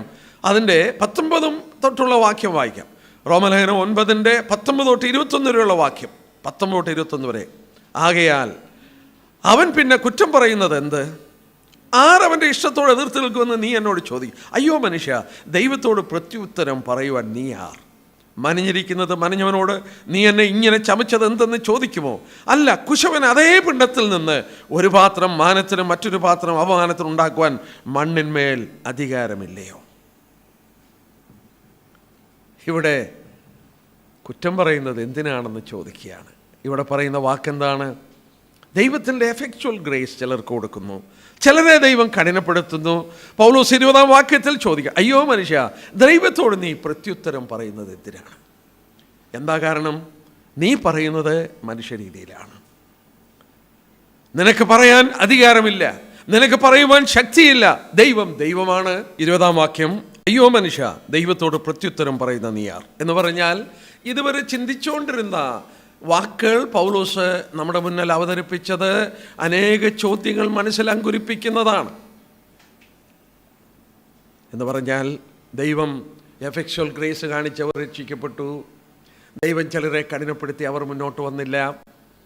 അത് എന്തുകൊണ്ടെന്നുള്ളത് നമ്മൾ ചിന്തിച്ചു. പൗലോസ് പറയുകയാണ്, ഒരിക്കലും ഈ നീതിമാനായ ദൈവം പൗലോസ് പറഞ്ഞ പോലെ ഒരിക്കലും അവൻ നീതിക്ക് വിരുദ്ധമായി പ്രവർത്തിക്കത്തില്ല. ദൈവം കരുണ കാണിച്ചു. പൗലോസ് പറയുന്നത് ചിലർ രക്ഷിക്കപ്പെടുന്നില്ല, ശരിയാണ്. എന്നാൽ ദൈവം കൃപ കാണിക്കാതിരുന്നാൽ ആരും രക്ഷിക്കപ്പെടത്തില്ല. നമ്മളത് നേരത്തെ പഠിച്ചു. കാരണമില്ല. റോമലേഖനം 3:11 വായിച്ചു, നീതിമാൻ ആരുമില്ല, ഒരുത്തൻ പോലുമില്ല. ആരുമില്ല നീതിമാന്മാർ. റോമർ 3:11 നീതിമാൻ ആരുമില്ല, ഒരുത്തൻ പോലുമില്ല. ദൈവം കരുണ കാണിക്കാതിരുന്നാൽ ഒരുത്തനും രക്ഷിക്കപ്പെടില്ല, ഒരുത്തനും സ്വർഗത്തിൽ പോവില്ല. എന്നാൽ ദൈവത്തിന് അങ്ങനെ കരുണ കാണിപ്പാനായിട്ട് പ്രസാദം തോന്നി. എന്നാൽ ഇവിടെ പൗലോസ് എടുത്തു പറയുന്നത്, he's under no obligation to save anyone. ആരെങ്കിലും രക്ഷിപ്പാൻ അവൻ കടംപെട്ടവനല്ല. കളിമണ്ണും കുശവനും. ഒരു കുശവൻ കളിമൺ പാത്രം ഉണ്ടാക്കുന്ന അവൻ്റെ പണിശാലയിൽ ചെന്ന് നോക്കിയാൽ അറിയാം ആ മണ്ണിൻ്റെ മേൽ കുശവൻ എത്ര അധികാരമാണുള്ളത്. സൃഷ്ടാവായ ദൈവം മണ്ണുകൊണ്ട് നമ്മളെ സൃഷ്ടിക്കുകയാണ്. നമ്മളെക്കുറിച്ച് തിരുവചനത്തിൽ വായിക്കുന്നു, നമ്മൾ വെറും മൺപാത്രങ്ങളാണ്. മണ്ണുകൊണ്ട് നിർമ്മിച്ച് അവൻ്റെ ജീവശ്വാസം നമ്മളിൽ ഊതുകയായിരുന്നു. ഈ ഭാഗം മനഞ്ഞിരിക്കുന്നതിനോട് നമ്മൾ നോക്കിയാട്ടെ. ആ ഭാഗത്ത് വായിക്കുന്നത് എന്താണ്? മനഞ്ഞിരിക്കുന്നത് മനഞ്ഞവനോട്, 20-ാം വാക്യം, മനഞ്ഞിരിക്കുന്നത് മനഞ്ഞവനോട് നീ എന്നെ ഇങ്ങനെ ചമച്ചത് എന്തെന്ന് ചോദിക്കുമോ? അല്ല, കുശവൻ അതേ പിണ്ടത്തിൽ നിന്ന് ഒരു പാത്രം മാനത്തിനും മറ്റൊരു പാത്രം അപമാനത്തിനും ഉണ്ടാക്കുവാൻ മണ്ണിന്മേൽ അധികാരമില്ലയോ? ദൈവത്തിൻ്റെ പരമാധികാരം. യെശയ്യാവ് 45 നിന്ന് എടുത്ത് പറയുന്ന ഒരു ഭാഗമാണ്. അതിൻ്റെ 9-ാം വാക്യം നോക്കിയാട്ടെ. 45-ന്റെ 9-ാം വാക്യം, നിലത്തിലെ കലനുറുക്കളുടെ ഇടയിൽ ഒരു കലനുറുക്കായിരിക്കെ നിന്നെ നിർമ്മിച്ചവനോട് തർക്കിക്കുന്നവൻ അയ്യോ കഷ്ടം. മനയുന്നവനോട് കളിമണ്ണിന് എന്തുണ്ടാക്കുന്നുവെന്ന് കൈപ്പണി അവന് കൈയില്ല എന്നും പറയുമോ? 29-ാം അധ്യായം 16-ാം വാക്യം, കുശവൻ കളിമണ്ണും ഒരുപോലെ എന്ന് വിചാരിക്കാമോ? ഉണ്ടാക്കിയവനെ കുറിച്ച് അവൻ ഉണ്ടാക്കിയിട്ടില്ല എന്നും ഉരുവാക്കിയവനെ കുറിച്ച് അവന് ബുദ്ധിയില്ല എന്ന് പറയുമോ? നോക്കിയ വാക്യങ്ങൾ. കുശവനും കളിമണ്ണും. ആ കുശവന് കളിമണ്ണിൻ്റെ മേൽ എത്ര അധികാരമാണ്. ആ കളിമണ്ണ് പറയാ, നിനക്ക് കൈയില്ല, നീ എന്നെ ഇങ്ങനെ ചമച്ചത് എന്തിനാണെന്ന് ചോദിക്കാൻ കഴിയുമോ? ദൈവത്തിന് മനുഷ്യൻ്റെ മേലുള്ള സർവാധിപത്യം. ദൈവം ദൈവമാണ്, മനുഷ്യൻ മനുഷ്യനാണ്. അബ്രഹാമൊക്കെ കവണ്ണു വീഴുകയാണ്. പൊടിയും ചാരവുമായി ഞാൻ. യോബ് പറയുകയാണ്, എൻ്റെ കണ്ണ് നിന്നെ കണ്ടുവല്ലോ, ഞാൻ എന്നെ തന്നെ വെറുക്കുന്ന പൊടിയിലും ചാരത്തിലും കിടന്ന് അനുഭവിക്കുന്നു. ദൈവത്തിൻ്റെ മുന്നിൽ മനുഷ്യൻ വീഴുകയാണ്, അനുഭവിക്കുകയാണ്. നമ്മൾ വെളിപാട് 20:11 വായിക്കുന്ന, അവൻ്റെ സന്നിധിയിൽ നിന്ന് ആകാശവും ഭൂമിയും ഓടിപ്പോകും. ദൈവം ആരാണ്? അവൻ്റെ സന്നിധിയിൽ ആകാശം ഭൂമി ഓടിപ്പോകും. ആ സർവശക്തനായ ദൈവത്തോട് മനഞ്ഞിരിക്കുന്നവൻ ചോദിക്കുകയാണ് പല ചോദ്യങ്ങൾ. എങ്ങനെ ചോദിക്കാൻ കഴിയും? ഭക്തനായ ഒരു മനുഷ്യന് സാധിക്കുകയില്ല. യെരമ്യാ പ്രവചനം 18-ാം അധ്യായം നോക്കുക. അതിൻ്റെ വ്യാഖ്യാനം നമുക്ക് കാണാൻ കഴിയുന്നത് 18-ാം അധ്യായം അതിൻ്റെ 3 തൊട്ട് 6 വരെയുള്ള വാക്യം. അങ്ങനെ ഞാൻ കുശവൻ്റെ വീട്ടിൽ ചെന്നപ്പോൾ അവൻ ചക്രത്തിന്മേൽ വേല ചെയ്തുകൊണ്ടിരുന്നു. കുശവൻ കളിമണ്ണുണ്ടാക്കിയ പാത്രം അവൻ്റെ കയ്യിൽ ചീത്തയായിപ്പോയി.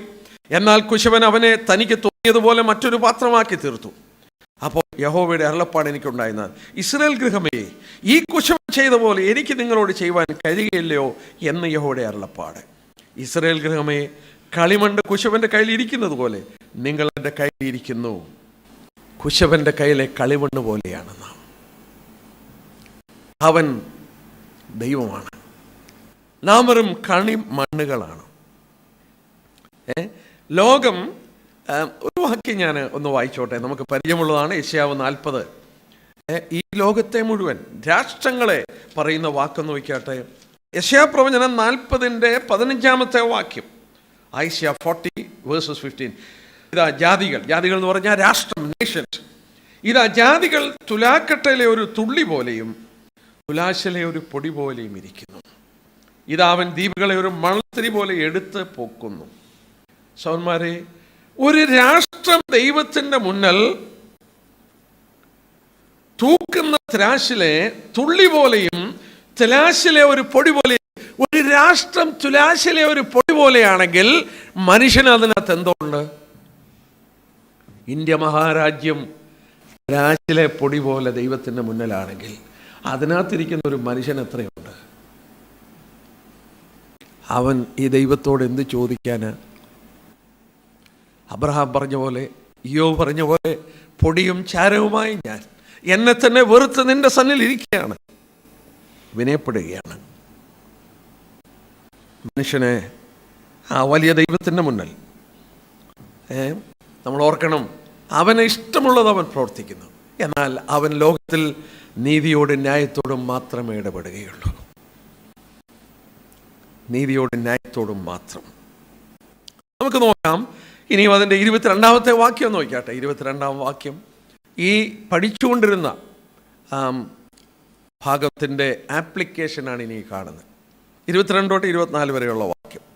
എന്നാൽ ദൈവം തൻ്റെ കോപം കാണിപ്പാനും ശക്തി വെളിപ്പെടുത്തുവാനും യഹൂദന്മാരിൽ നിന്ന് മാത്രമല്ല ജാതികളിൽ നിന്നും വിളിച്ച് തേജസ്സനായി മുന്നൊരുക്കിയ കരുണാപാത്രങ്ങളായി നമ്മിൽ തൻ്റെ തേജസ്സിൻ്റെ ധനം വെളിപ്പെടുത്തുവാൻ ഇച്ഛിച്ചിട്ട് നാശയോഗ്യമായ കോപപാത്രങ്ങളെ വളരെ ദീർഘക്ഷമയോടെ സഹിച്ചുവെങ്കിൽ എന്ത്? ഇവിടെ പല ലളിതമായിട്ട് നമുക്ക് ആ ഭാഗം നോക്കാം. ഒന്നാമത്, ഒരു പാത്രത്തിന് കൊടുത്ത പേര് കോപപാത്രങ്ങൾ. കോപം കാണിപ്പാനും ശക്തി വെളിപ്പെടുത്തുവാനും ഇച്ഛിച്ചിട്ട് യഹൂദന്മാരിൽ നിന്ന് മാത്രമല്ല ജാതികളിൽ നിന്നുള്ളവരെയും. 24-ാം വാക്യം, കോപപാത്രങ്ങളെ വളരെ ദീർഘക്ഷമയോടെ സഹിച്ചു. Vessels of wrath. മനുഷ്യ ജീവിതങ്ങൾക്ക് കൊടുത്ത പേരാണ്. യഹൂദനിൽ നിന്ന് മാത്രമല്ല ജാതികളിൽ നിന്നുള്ള ആളുകളെ കുറിച്ച് പറയുന്നത് they are vessels of wrath, കോപപാത്രങ്ങൾ. ഒരു പാത്രത്തിൽ നിറയ്ക്കുകയാണ് ചിലത്. റോമലേഖനത്തിൽ തന്നെ നമ്മൾ പഠിച്ചു. 2-ാം അധ്യായം നോക്കിയാട്ടെ, നമ്മൾ പഠിച്ചതാണ്. റോമലേഖനം 2-ാം അധ്യായം അതിൻ്റെ 4-5 വാക്യം നോക്കിയാട്ടെ. 4-5 വാക്യം. അല്ല, ദൈവത്തിൻ്റെ ദയ നിന്നെ മാനസാന്തരത്തിലേക്ക് നടത്തുന്നെന്ന് അറിയാതെ നീ അവൻ്റെ ദയ, ക്ഷമ, ദീർഘശാന്തി എന്നിവയുടെ ഐശ്വര്യം നിരസിക്കുന്നുവോ? എന്നാൽ നിന്റെ കാഠിന്യത്താലും അനുതാപമില്ലാത്ത ഹൃദയത്താലും നീ ദൈവത്തിൻ്റെ നീതിയുള്ള വിധി വെളിപ്പെടുന്ന കോപ ദിവസത്തേക്ക് നിനക്ക് തന്നെ കോപം ചരതിച്ചു വെക്കുന്നു. അയ്യോ, ദൈവം ദയ കാണിക്കുന്നു, ദൈവം ക്ഷമ കാണിക്കുന്നു, ദൈവം ദീർഘമായി ക്ഷമിക്കുന്നു. എന്തിനാണ്? നിന്നെ മാനസാന്തരത്തിലേക്ക് നടത്തുകയാണ്. നീ മാനസാന്തരപ്പെടാതെ നീ അതിനെ തിരസ്കരിക്കുകയാണെങ്കിൽ, അനുതാപമില്ലാതെ തിരസ്കരിക്കുകയാണെങ്കിൽ എന്തോ സംഭവിക്കുന്നു? നിനക്ക് തന്നെ കോപം ചരതിച്ചു വെക്കുക, കൂട്ടിക്കൊണ്ടിരിക്കുക. ആ കോപം കൂട്ടിക്കൊണ്ടിരിക്കുകയാണ്. ഇതാണ് നമ്മളിവിടെ വായിച്ചത്, കോപപാത്രങ്ങൾ. ആ കോപം ഇങ്ങനെ നിറച്ചുകൊണ്ടിരിക്കുക. Vessels of wrath fitted to destruction. നാശയോഗ്യമായ കോപപാത്രങ്ങൾ. നാശയോഗ്യം. കഴിഞ്ഞ 2 സൺഡേ എൻ്റെ സഭയിൽ നരകമെന്ന വിഷയമാണ് ഞാൻ എടുത്ത്. നരകമെന്നുള്ള വിഷയം എടുത്തപ്പോഴാണ് എനിക്ക് മനസ്സിലായത്, നാശത്തിലേക്ക് പോകുന്ന വാതിൽ വീതിയുള്ളതും അതിലൂടെ കടക്കുന്നവരെ അനേകരാണ്. കർത്താവ് പറഞ്ഞ വാക്ക് ഈ വാക്കാണ്, നാശത്തിലേക്ക് പോകുന്ന വാതിൽ. നാശയോഗ്യരായ മനുഷ്യർ. യൂദാസിനെ കുറിച്ച് പറഞ്ഞു, ഞാൻ നാശയോഗ്യനല്ലാതെ ആരും നശിച്ചു പോയിട്ടില്ല. തുരുത്തിയെക്കുറിച്ച് പറഞ്ഞു, പുതിയ വീഞ്ഞ് പുതിയ തുരുത്തിയിലേ ഒഴിക്കത്തുള്ളൂ, അല്ലെങ്കിൽ അത് തുരുത്തിയും പോകും വീഞ്ഞും പോകും, അത് നശിച്ചു പോകും. നാശം, അതായത് പെർഡീഷൻ, അതായത് യോഹന്നാൻ 3:16 തൻ്റെ ഏകജാതനായ പുത്രനിൽ വിശ്വസിക്കുന്നവനും നശിച്ചു പോകാതെ. ആ വാക്കിൻ്റെ അർത്ഥം വേസ്റ്റ് എന്നാണ്. നശിക്കുക എന്നുള്ള വാക്കിൻ്റെ അർത്ഥം വേസ്റ്റ്. നാശയോഗ്യമായ ഖോപാത്രങ്ങൾ വേസ്റ്റ് എന്ന് പറഞ്ഞാൽ അർത്ഥം എന്നാണെന്നറിയാമോ? മനുഷ്യനെ ദൈവം സൃഷ്ടിച്ചത് ദൈവത്തിന് മഹത്വം കൊടുക്കാനാണ്, ദൈവത്തെ മഹത്വപ്പെടുത്താൻ, അവനോടുള്ള കൂട്ടായ്മയിൽ എന്നും അവനെ മഹത്വപ്പെടുത്തി ജീവിക്കാനാണ്. എന്നാൽ ആ പർപ്പസ് ഇല്ലാതെ പോകുന്ന പാത്രങ്ങളുടെ പേരാണെന്ത്? നാശയോഗ്യമായ കോപാത്രങ്ങൾ. നശിച്ചു പോകാതിരിക്കാനാണ് ദൈവം തന്റെ പുത്രനെ നൽകിയത്. ഗീഹന്ന എന്ന വാക്കാണ് നരകത്തിന് കർത്താവ് ഉപയോഗിച്ചത്. ഗീഹന്ന എന്ന വാക്ക് വാലി ഓഫ് ഹിനോം. വാലി ഓഫ് ഹിനോം, ആ വാലിയിൽ എന്താ കൊണ്ട് ഇട്ടോണ്ടിരുന്നതെന്നറിയാമോ? ആ പട്ടണത്തിലെ വേസ്റ്റ്. അപ്പൊ ഗീഹന്ന എന്ന് പറഞ്ഞാൽ അതേ വാക്കാണ് കർത്താവ് 11 പ്രാവശ്യം സിനോപ്റ്റിക് ഗോസ്പൽ, ആദ്യത്തെ 3 സുവിശേഷത്തിൽ കർത്താവ് 12 പ്രാവശ്യമേ പുതിയ നിയമത്തിലുള്ളൂ, 11 പ്രാവശ്യവും യേശുക്രിസ്തുവാണ് ഉപയോഗിച്ചത്. യാക്കോബ് 3 മാത്രമേ ഉള്ളൂ അത് കർത്താവല്ലാതെ ഉപയോഗിച്ചിട്ടുള്ളത്. നരകം. ആ നരകം, ഗീഹന്ന എന്ന വാക്കിൻ്റെ അർത്ഥം പ്ലേസ് ഓഫ് വേസ്റ്റ്. അപ്പം നരകം എന്നുള്ള വാക്കിൻ്റെ അർത്ഥമല്ല, വേസ്റ്റ് ആയിട്ടുള്ളവരെ അങ്ങോട്ട് കളയാം. നിന്റെ ജീവിതം വേസ്റ്റായിപ്പോയി. ഈ പാത്രങ്ങൾക്ക് പേര് കൊടുത്ത്, രക്ഷിക്കപ്പെടാത്തവരുടെ പാത്രത്തിന് പേര് കൊടുത്ത് എന്താ? നാശയോഗ്യമായ കോപപാത്രങ്ങൾ. നാശയോഗ്യമായ കോപാത്രങ്ങൾ, വേസ്റ്റായ കോപാത്രങ്ങൾ. പക്ഷെ ആ പാത്രത്തിൽ നിറച്ചിരിക്കുന്ന ദൈവകോപ. അവരെന്തുകൊണ്ട് നിറച്ചു? അവൻ്റെ ദയ, കരുണ, ദീർഘക്ഷമ, അതിൻ്റെ ഐശ്വര്യം നിരസിക്കുകയാണ്. എന്തുകൊണ്ട് നിരസിക്കുന്നു? നിന്നെ മാനസാന്തരത്തിലേക്ക് നടത്തുകയായിരുന്നു. നീ ദൈവത്തിൻ്റെ സുവിശേഷം തിരസ്കരിച്ച് നിനക്ക് തന്നെ അത് ചരതിച്ചു വെക്കുകയാണ്. ഓരോരുത്തരുടെ പ്രവൃത്തിക്കനുസരിച്ച് കർത്താവ് കൊടുത്തോളൂ. എന്തൊരു ഭയങ്കരത്വം! എൻ്റെ സഹോദരന്മാരെ, ഇവിടെ നമ്മൾ വായിച്ചതുപോലെ വളരെ ദീർഘക്ഷമയോടെ ആ കോപപാത്രങ്ങളെ കർത്താവ് സഹിച്ചു. നമ്മൾ അമോന്യരെ കുറിച്ച് വായിക്കുന്നുണ്ട്. അമോനൈറ്റ്സ്. ഉൽപ്പത്തി 15:16 നിങ്ങൾ വീട്ടിൽ ചെന്ന് വായിച്ചു നോക്കുക. ഉൽപ്പത്തി 15:16 അമോര്യരെ കുറിച്ച് പറയുമ്പോൾ അവരുടെ അകൃത്യം ഇതുവരെ തികഞ്ഞിട്ടില്ല. Not fulfilled. അവരുടെ അകൃത്യം തികഞ്ഞപ്പോഴാണ് ദൈവം ഇസ്രായേലിനെ കൊണ്ടുവന്ന് അവരെ കൊല്ലാൻ അനുവദിച്ച്. അപ്പോൾ കോപപാത്രങ്ങളിൽ കോപം നിറയുന്നു, അല്ലെങ്കിൽ നാശയോഗ്യമായ കോപപാത്രങ്ങൾ വളരെ ദീർഘക്ഷമയോടെ സഹിക്കുന്നു. 2 പത്രോസ് 3:14 നമ്മൾ വായിക്കുന്നുണ്ട്, നമ്മുടെ കർത്താവിൻ്റെ ദീർഘക്ഷമ രക്ഷയെന്ന് വിചാരിക്കാതെ, ലോങ് സഫറിങ്. എന്നാൽ ഇവിടെ ഒരു കാര്യം ഓർക്കണം, ഈ നാശയോഗ്യമായ കോപപാത്രങ്ങളെ സഹിക്കുകയാണ്. എന്തിനാ സഹിക്കുന്നത്? ഇവിടെ നമ്മൾ വായിക്കുന്നുണ്ട് 22-ാം വാക്യത്തിൽ, ദൈവം തൻ്റെ കോപം കാണിപ്പാനും ശക്തി വെളിപ്പെടുത്താനും. നരകത്തിൻ്റെ ഭയങ്കരത്വം അതാണ്, ദൈവത്തിൻ്റെ കോപം കാണിക്കുന്ന സ്ഥലം. ദൈവത്തിൻ്റെ കോപം കാണിക്കുന്ന സ്ഥലം. ദൈവം ഡെമോൺസ്ട്രേറ്റ് ചെയ്യാണ് അവൻ്റെ ആ കോപം എങ്ങനെയിരിക്കുമെന്നുള്ളത് കാണിച്ചു കൊടുക്കുകയാണ്,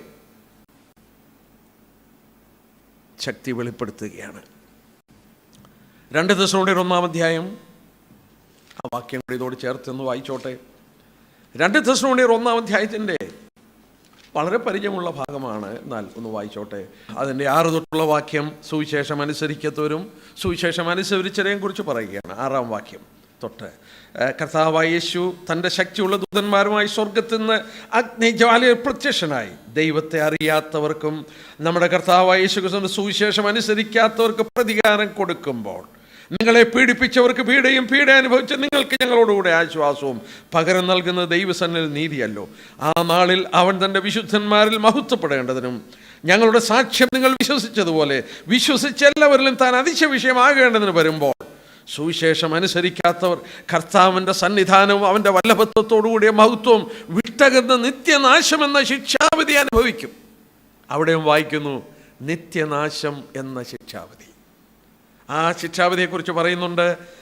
കർത്താവിൻ്റെ സന്നിധാനവും വല്ലഭത്വവും തോടുകൂടിയ മഹത്വവും വിട്ടകന്ന് ദൈവത്തിൻ്റെ സന്നിധി വിട്ടുമാറുകയാണ്. ഒരിക്കലും പിന്നെ വരുന്നില്ല. ഏറ്റവും വലിയ ശിക്ഷ അതാണ്. ഒരിക്കലും ആശയില്ലാതെ ദൈവസന്നിധി വിട്ടുമാറുകയാണ്. എന്നാൽ ഇവിടെ എന്നെ ചിന്തിപ്പിച്ചൊരു കാര്യമുണ്ട്. എന്താണെന്നറിയാമോ?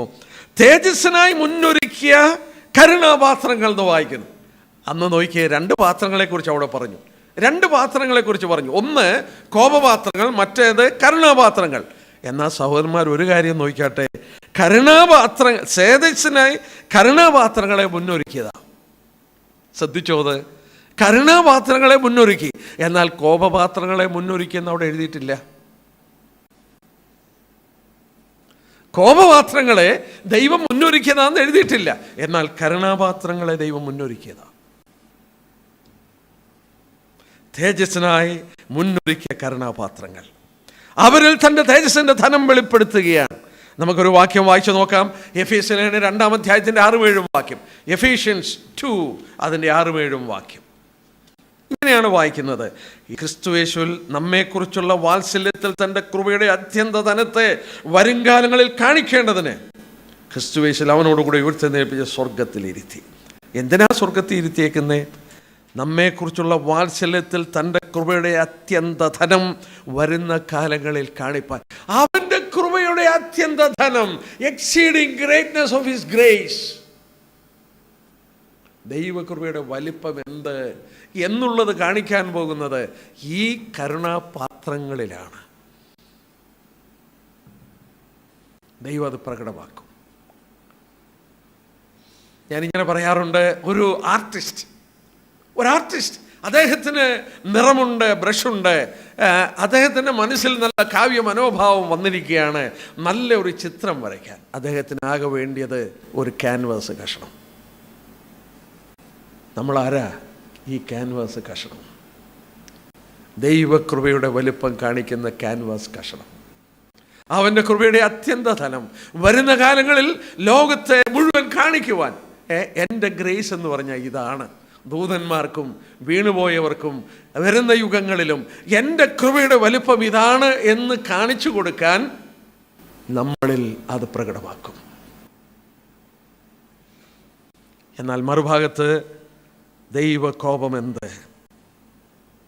അവൻ്റെ സന്നിധാനത്തിൻ്റെ വല്ലഭത്വം വിട്ടകന്ന നിത്യനാശമെന്ന ശിക്ഷാവിധി അനുഭവിക്കും. നമ്മൾ ഓർക്കണം, നമ്മളെ മുന്നമേ ഒരുക്കിയതാണ്. ദൈവമഹത്വത്തിനായി നമ്മളെ മുന്നമേ ഒരുക്കിയതാണ്. അവൻ്റെ വലിയ കൃപ. സ്വർഗത്തിലേക്ക് നാം പോകുന്നതും നമ്മളെ ഒരുക്കുന്നതും ഒക്കെ കർത്താവാണ്. അവന് എല്ലാ മഹത്വവും കൊടുക്കാം. അവൻ്റെ മഹത്വത്തിനായി നമ്മളെ ഒരുക്കുകയാണെന്നുള്ളത് ഓർത്തും അവന് മഹത്വം കൊടുക്കാം. ബാക്കി ഭാഗം കൂടെ നമുക്ക് പെട്ടെന്ന് ഒന്ന് നോക്കാം. 25 തൊട്ടുള്ള വാക്യം. എൻ്റെ ജനമല്ലാത്തവരെ എൻ്റെ ജനമെന്നും പ്രിയല്ലാത്തവളെ പ്രിയെന്നും വിളിക്കും. എൻ്റെ ജനമല്ലാത്ത എന്ന് അവരോട് പറഞ്ഞിടത്തിൽ അവർ ജീവനുള്ള ദൈവത്തിൻ്റെ മക്കളെന്ന് വിളിക്കപ്പെടുമെന്ന് ഹോശേയ പുസ്തകത്തിൽ അരുളി ചെയ്തല്ലോ. ഇവിടെ ഈ ജാതികളായവരുടെ രക്ഷയെക്കുറിച്ച് പഴയ നിയമത്തിൽ എടുത്ത് പറഞ്ഞിട്ടുണ്ട്. നമ്മുടെ വിഷയം പൗലോസ് പറഞ്ഞത്, ജാതികളിൽ നിന്ന് ദൈവം ഒരു ജനത്തെ എടുക്കുക, യഹൂദന്മാരെയൊക്കെ തള്ളിക്കളഞ്ഞിരിക്കുകയാണ്. യഹൂദനോട് ദൈവം പ്രത്യേകം ഇടപെടുന്നില്ല, വാഗ്ദത്തങ്ങളൊന്നും നിവർത്തിക്കുന്നില്ല. പൗലോസ് പറയുകയാണ്, ഇത്രയും കാര്യങ്ങൾ പറഞ്ഞിട്ട് പറയാം. മാത്രമല്ല, ഇത് പഴയ നിയമത്തിൽ പറഞ്ഞിട്ടുണ്ട്. ഈ ജാതികൾ ഇങ്ങനെ രക്ഷിക്കപ്പെടുമെന്ന് പറഞ്ഞിട്ടുണ്ട്. എവിടാ പറഞ്ഞിരിക്കുന്നത്? നോക്കിയേ, ഹോശേയാവിൻ്റെ പുസ്തകത്തിൽ പറഞ്ഞിട്ടുണ്ടെന്നാണ് പറഞ്ഞത്. ഹോശേയ പ്രവചനത്തിൽ പറഞ്ഞിട്ടുണ്ട്. നമുക്ക് നോക്കാം ഹോശേയ പുസ്തകത്തിൽ എവിടാ പറഞ്ഞേക്കുന്നതെന്ന്. 2-ാം അധ്യായം നോക്കിയാട്ടെ. ഹോശേയ പുസ്തകം പഴയ നിയമത്തിൽ ആ യഹൂദനോട് അവൻ്റെ കയ്യിലിരിക്കുന്ന പുസ്തകത്തിൽ നിന്ന് എടുത്തു പറയുകയാണ്. ദാനിയേൽ, ഹോശേയ ഹോശേയയുടെ പുസ്തകം 2-ാം അധ്യായം ഞാനൊന്ന് എടുത്തോട്ടെ. 2:23 വാക്യം നോക്കിക്കാട്ടെ. ഹോശേയ 2:23 അവിടെ വായിക്കുന്നു, കരുണ ലഭിക്കാത്തവനോട് ഞാൻ കരുണ കാണിക്കും, എൻ്റെ ജനമല്ലാത്തവനോട് നീ എൻ്റെ ജനമെന്ന് ഞാൻ പറയും, നീ എൻ്റെ ദൈവമെന്ന് അവരും പറയും. നമ്മളാരായിരുന്നു? കരുണ ലഭിക്കാത്തവർ. നമ്മളാരായിരുന്നു? അവൻ്റെ ജനമല്ലായിരുന്നു. ഇപ്പോഴോ എൻ്റെ ജനമല്ലാത്തവരോട് എൻ്റെ ജനമെന്നും, കരുണ കാണിക്കാത്തവർക്ക് കരുണ ലഭിച്ചു. അത് ഹോശേയാവിൽ പറഞ്ഞിട്ടുണ്ടായിരുന്നു. 1-ാം അധ്യായത്തിൻ്റെ 10-ാം വാക്യം നോക്കി. ഹോശേയാവ് തന്നെ 1:10.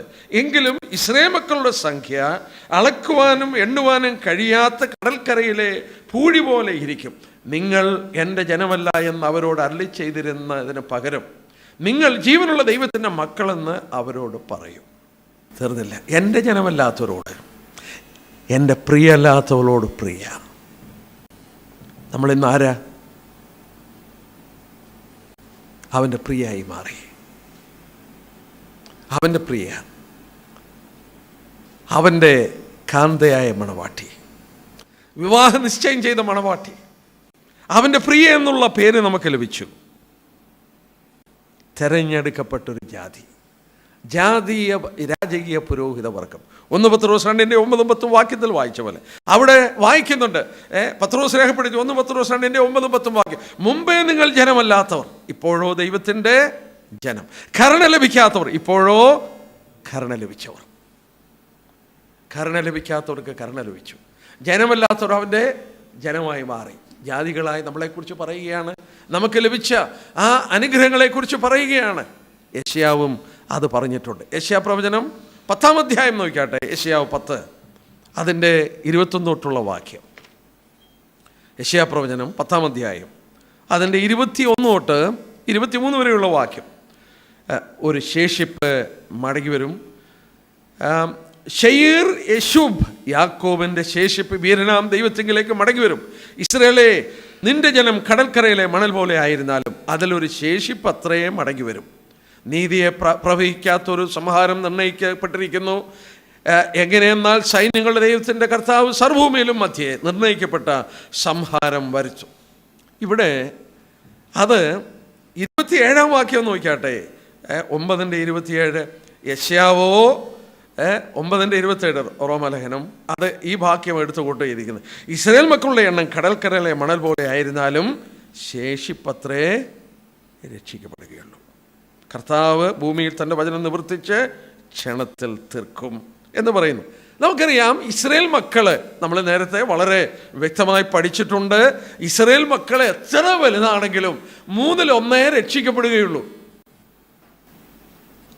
സംശയമുണ്ടെങ്കിലും നോക്കൂ. സക്കറിയാ പ്രവചനം, കർത്താവ് വചനം പെട്ടെന്ന് തന്നെ നിവർത്തിക്കും.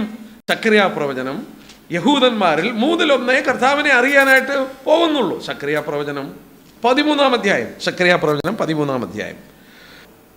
സക്കറിയാവ് 13:8 വാക്യം. എന്നാൽ സർവ്വദേശത്തിലെ 2/3 ഛേദിക്കപ്പെട്ട് പ്രാണനെ വിടും, 1/3 ശേഷിച്ചിരിക്കുന്നു. എവിടെ ഉള്ളപ്പാട് 1/3 ഞാൻ തീയിൽ കൂടെ കടത്തി, വെള്ളി ഊതിക്കഴിക്കുന്ന പോലെ അവരെ ഊതിക്കഴിക്കും, പൊന്ന് ശോധന കഴിക്കുന്ന പോലെ അവരെ ശോധന കഴിക്കും. അവർ എൻ്റെ നാമത്തെ വിളിച്ചപേക്ഷിക്കുകയും ഞാൻ അവർക്ക് ഉത്തരമരുളുകയും ചെയ്യും. അവർ എൻ്റെ ജനമെന്ന് ഞാൻ പറയും, യഹോവ എൻ്റെ ദൈവമെന്ന് അവരും പറയും. ഇസ്രായേൽ മക്കളുടെ എണ്ണം കടൽക്കരയിലെ മണൽ പോലെ ആയിരുന്നാലും ഒരു ശേഷിപ്പേ രക്ഷിക്കപ്പെടുകയുള്ളൂ. 1/3 ദൈവത്തെ അറിയുകയുള്ളൂ. യെശയ്യാ പ്രവാചകൻ അത് പറയുന്നു. എന്നാൽ ദൈവം തൻ്റെ പ്രവൃത്തി ചെയ്തു കൊടുക്കുമ്പോൾ ക്ഷണത്തിൽ നിവർത്തിക്കും. പെട്ടെന്ന് അത് സംഭവിക്കുമെന്നുള്ളത് എടുത്തു. ഒരു റെമനന്റ് 42 മാസം പീഡന കാലഘട്ടത്തിൻ്റെ ആ 2-ാം പകുതിയിൽ ദൈവം അത് നിവർത്തിച്ച് എടുക്കും. 29-ാം വാക്യം, സൈന്യങ്ങളുടെ കർത്താവ് നമുക്ക് സന്തതിയെ ശേഷിപ്പിച്ചില്ലെങ്കിൽ നാം സോദോമെ പോലെ ആകുമായിരുന്നു, ഗോമോറയ്ക്ക് സദൃശമാകും. യെശയ്യാവ് 1:9 നിന്നുള്ള കോട്ടിങ്ങാണ്. യെശയ്യാവ് 1:9 നിന്നെടുത്ത് കോട്ട് ചെയ്തിരിക്കുകയാണ്. ഡോക്ട്രിൻ ഓഫ് റെമനന്റ്, ശേഷിപ്പിൻ്റെ ഉപദേശം ഇവിടെ പറയുകയാണ്. ദൈവം തൻ്റെ സോവറിൻ ഗ്രേസ്, സർവാധിപത്യത്തിൽ യഹൂദനാണെങ്കിലും ശരി, അവർക്കൊരു ശേഷിപ്പിനെ ശേഷിപ്പിച്ചില്ലെങ്കിൽ നമ്മളൊക്കെ സോദോം ഗോമോറ പോലെ ആകുമായിരുന്നു. ദൈവം കരുണ കാണിച്ചില്ലായിരുന്നെങ്കിൽ സോദോം ഗോമോറ പോലെ ആകുമായിരുന്നു. അതിൻ്റെ കാരണമാണ് ഇനി പറയുന്നത്. 30 തൊട്ടുള്ള വാക്യം അവിടെ നോക്കുക. ആകയാൽ നാം എന്ത് പറയേണ്ടു? കൺക്ലൂഷൻ. നീതിയെ പിന്തുടരാത്ത ജാതികൾ നീതി പ്രാപിച്ചു. എന്താ കാരണം? വിശ്വാസത്താലുള്ള നീതി തന്നെ. നീതിയുടെ പ്രമാണം പിന്തുടർന്ന ഇസ്രായേലോ ആ പ്രമാണത്തിൽ എത്തിയില്ല. എന്തുകൊണ്ട്? വിശ്വാസത്താലല്ല, പ്രവൃത്തികൾ അന്വേഷിച്ചുകൊണ്ട് തന്നെ അവർ ഇടർച്ചക്കല്ലിന്മേൽ ഇടറി. ഇതാ ഞാൻ സിയോനിൽ ഇടർച്ചക്കല്ലും തടങ്കൽ പാറയിൽ വെക്കുന്നു, അവനിൽ വിശ്വസിക്കുന്നവൻ ലജ്ജിച്ചു പോകുകയില്ല എന്ന് എഴുതിയിരിക്കുന്നു. നോക്കുക, ജാതികൾ എന്തുകൊണ്ട് രക്ഷിക്കപ്പെട്ടു? എന്താ പറയേണ്ടത്? ഇതിൻ്റെയൊക്കെ കൺക്ലൂഷൻ, യഹൂദൻ ആ നീതിയുടെ മാർഗം പ്രവൃത്തിയാൽ അന്വേഷിച്ചു. ജാതികളോ അവർക്കൊന്നുമില്ല. അവരിരുട്ടിലിരിക്കുന്ന ജനം, അവർ നശിച്ചു പോകേണ്ട ജനം, അവർ കരുണയ്ക്ക് വേണ്ടി അപേക്ഷിച്ചു.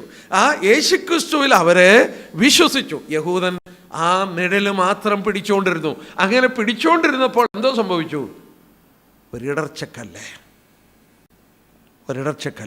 Stumbling stone.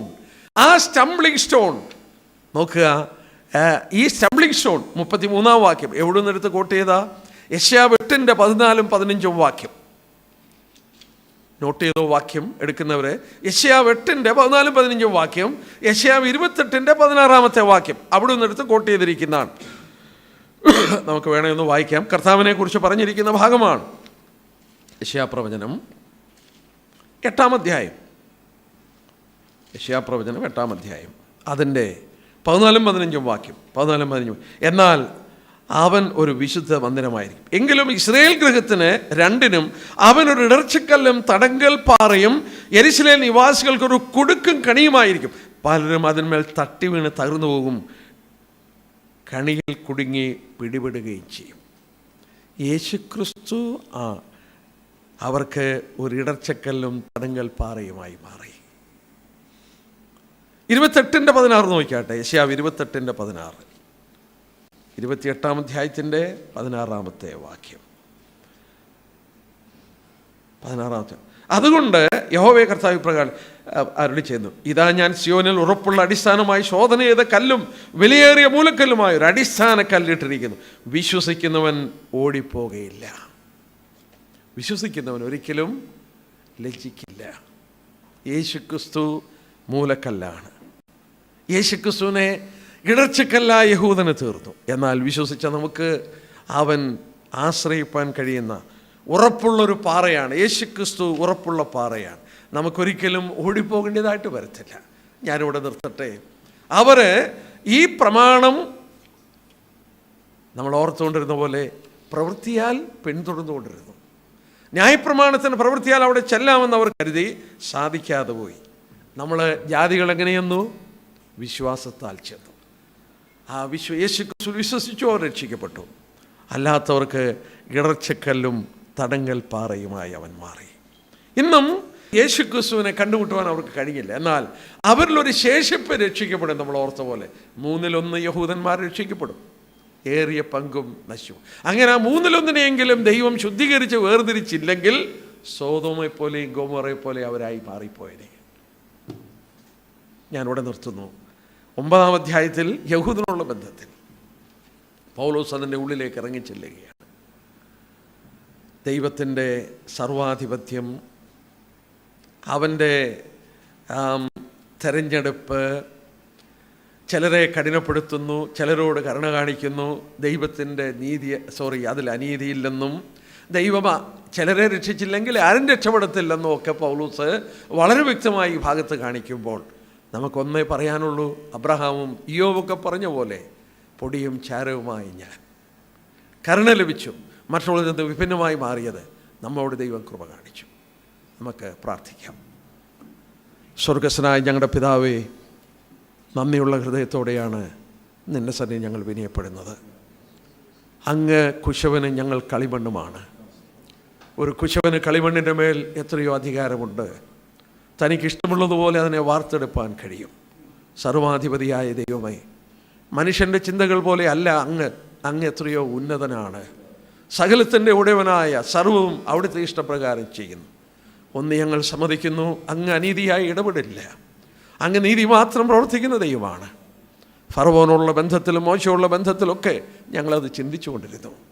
കർത്താവേ, നീ നീതി മാത്രം ചെയ്യുന്ന ദൈവം. ഞങ്ങൾക്ക് വീഴുവാനൊന്നുമില്ല. ഞങ്ങൾ ഓർത്തതുപോലെ ഞങ്ങൾ ഇരുട്ടിലിരുന്ന ജനമായിരുന്നു. മരണത്തിൻ്റെ നിഴലിലും കൂരിരുട്ടിലും ഞങ്ങൾ കഴിഞ്ഞു. ഞങ്ങളോട് കാണിച്ച അത്ഭുത കരുണ, ഞങ്ങളോട് കാണിച്ച അവിടുത്തെ ദയ, ഞങ്ങൾക്ക് രക്ഷപ്പെടുവാൻ കഴിഞ്ഞു എന്നുള്ളത് നന്ദി പറയുന്നു. കർത്താവ്, ഞങ്ങൾ ഇന്നും താഴ്ചയുള്ളവരാണ്. ഞങ്ങളുടെ കുറവുകളും പോരായ്മകളൊക്കെ ഞങ്ങളോട് ക്ഷമിക്കണം. ഞങ്ങളങ്ങയെ സ്നേഹിക്കുന്നു, ഞങ്ങൾ വിനയപ്പെടുന്നു, ഞങ്ങൾ അവിടുത്തെ പാദത്തിൽ വീഴുന്നു, മഹത്വം നിനക്ക് അർപ്പിക്കുന്നു. നീ എത്രയോ വില തന്ന് ഞങ്ങൾ ഓർത്തതുപോലെ ഞങ്ങളെ മുന്നൊരുക്കിയ കരുണാപാത്രങ്ങളാണ്. ഞങ്ങളെ നീ മുന്നമേ കാണുകയായിരുന്നു. കുട്ടികൾ ജനിക്കുകയോ ഗുണമോ ദോഷമോ തിരഞ്ഞെടുക്കും മുമ്പേ ദൈവനിർണയപ്രകാരമുള്ളത് നിവർത്തിക്കുവാൻ ഞങ്ങളൊക്കെ ജനിക്കുന്നതിന് മുമ്പ് ഞങ്ങളെ കണ്ടു കർത്താവേ. ലോകസ്ഥാപനത്തിന് മുമ്പേ ഞങ്ങളെ കണ്ടു. ഞങ്ങളെ നിൻ്റെ ഹൃദയത്തിൽ മുൻകുറിച്ചു. ഞങ്ങൾ മഹത്വം അവിടത്തേക്ക് തരുന്നു. ഞങ്ങളെ അനുഗ്രഹിച്ചതിനാൽ സ്തോത്രം. നിൻ്റെ വിലയേറിയ വചനത്തിനായി സ്തോത്രം. കൂട്ടിക്കൊണ്ടുവന്നവരെ അനുഗ്രഹിക്കണമേ. ക്ഷേമത്തോടെ ഞങ്ങളെ വീട്ടിലെത്തിക്കണം. മഹത്വം അങ്ങേക്കിരിക്കട്ടെ. യേശുക്രിസ്തുവിൻ്റെ വിലയേറിയ നാമത്തിൽ തന്നെ. ആമേൻ, ആമേൻ.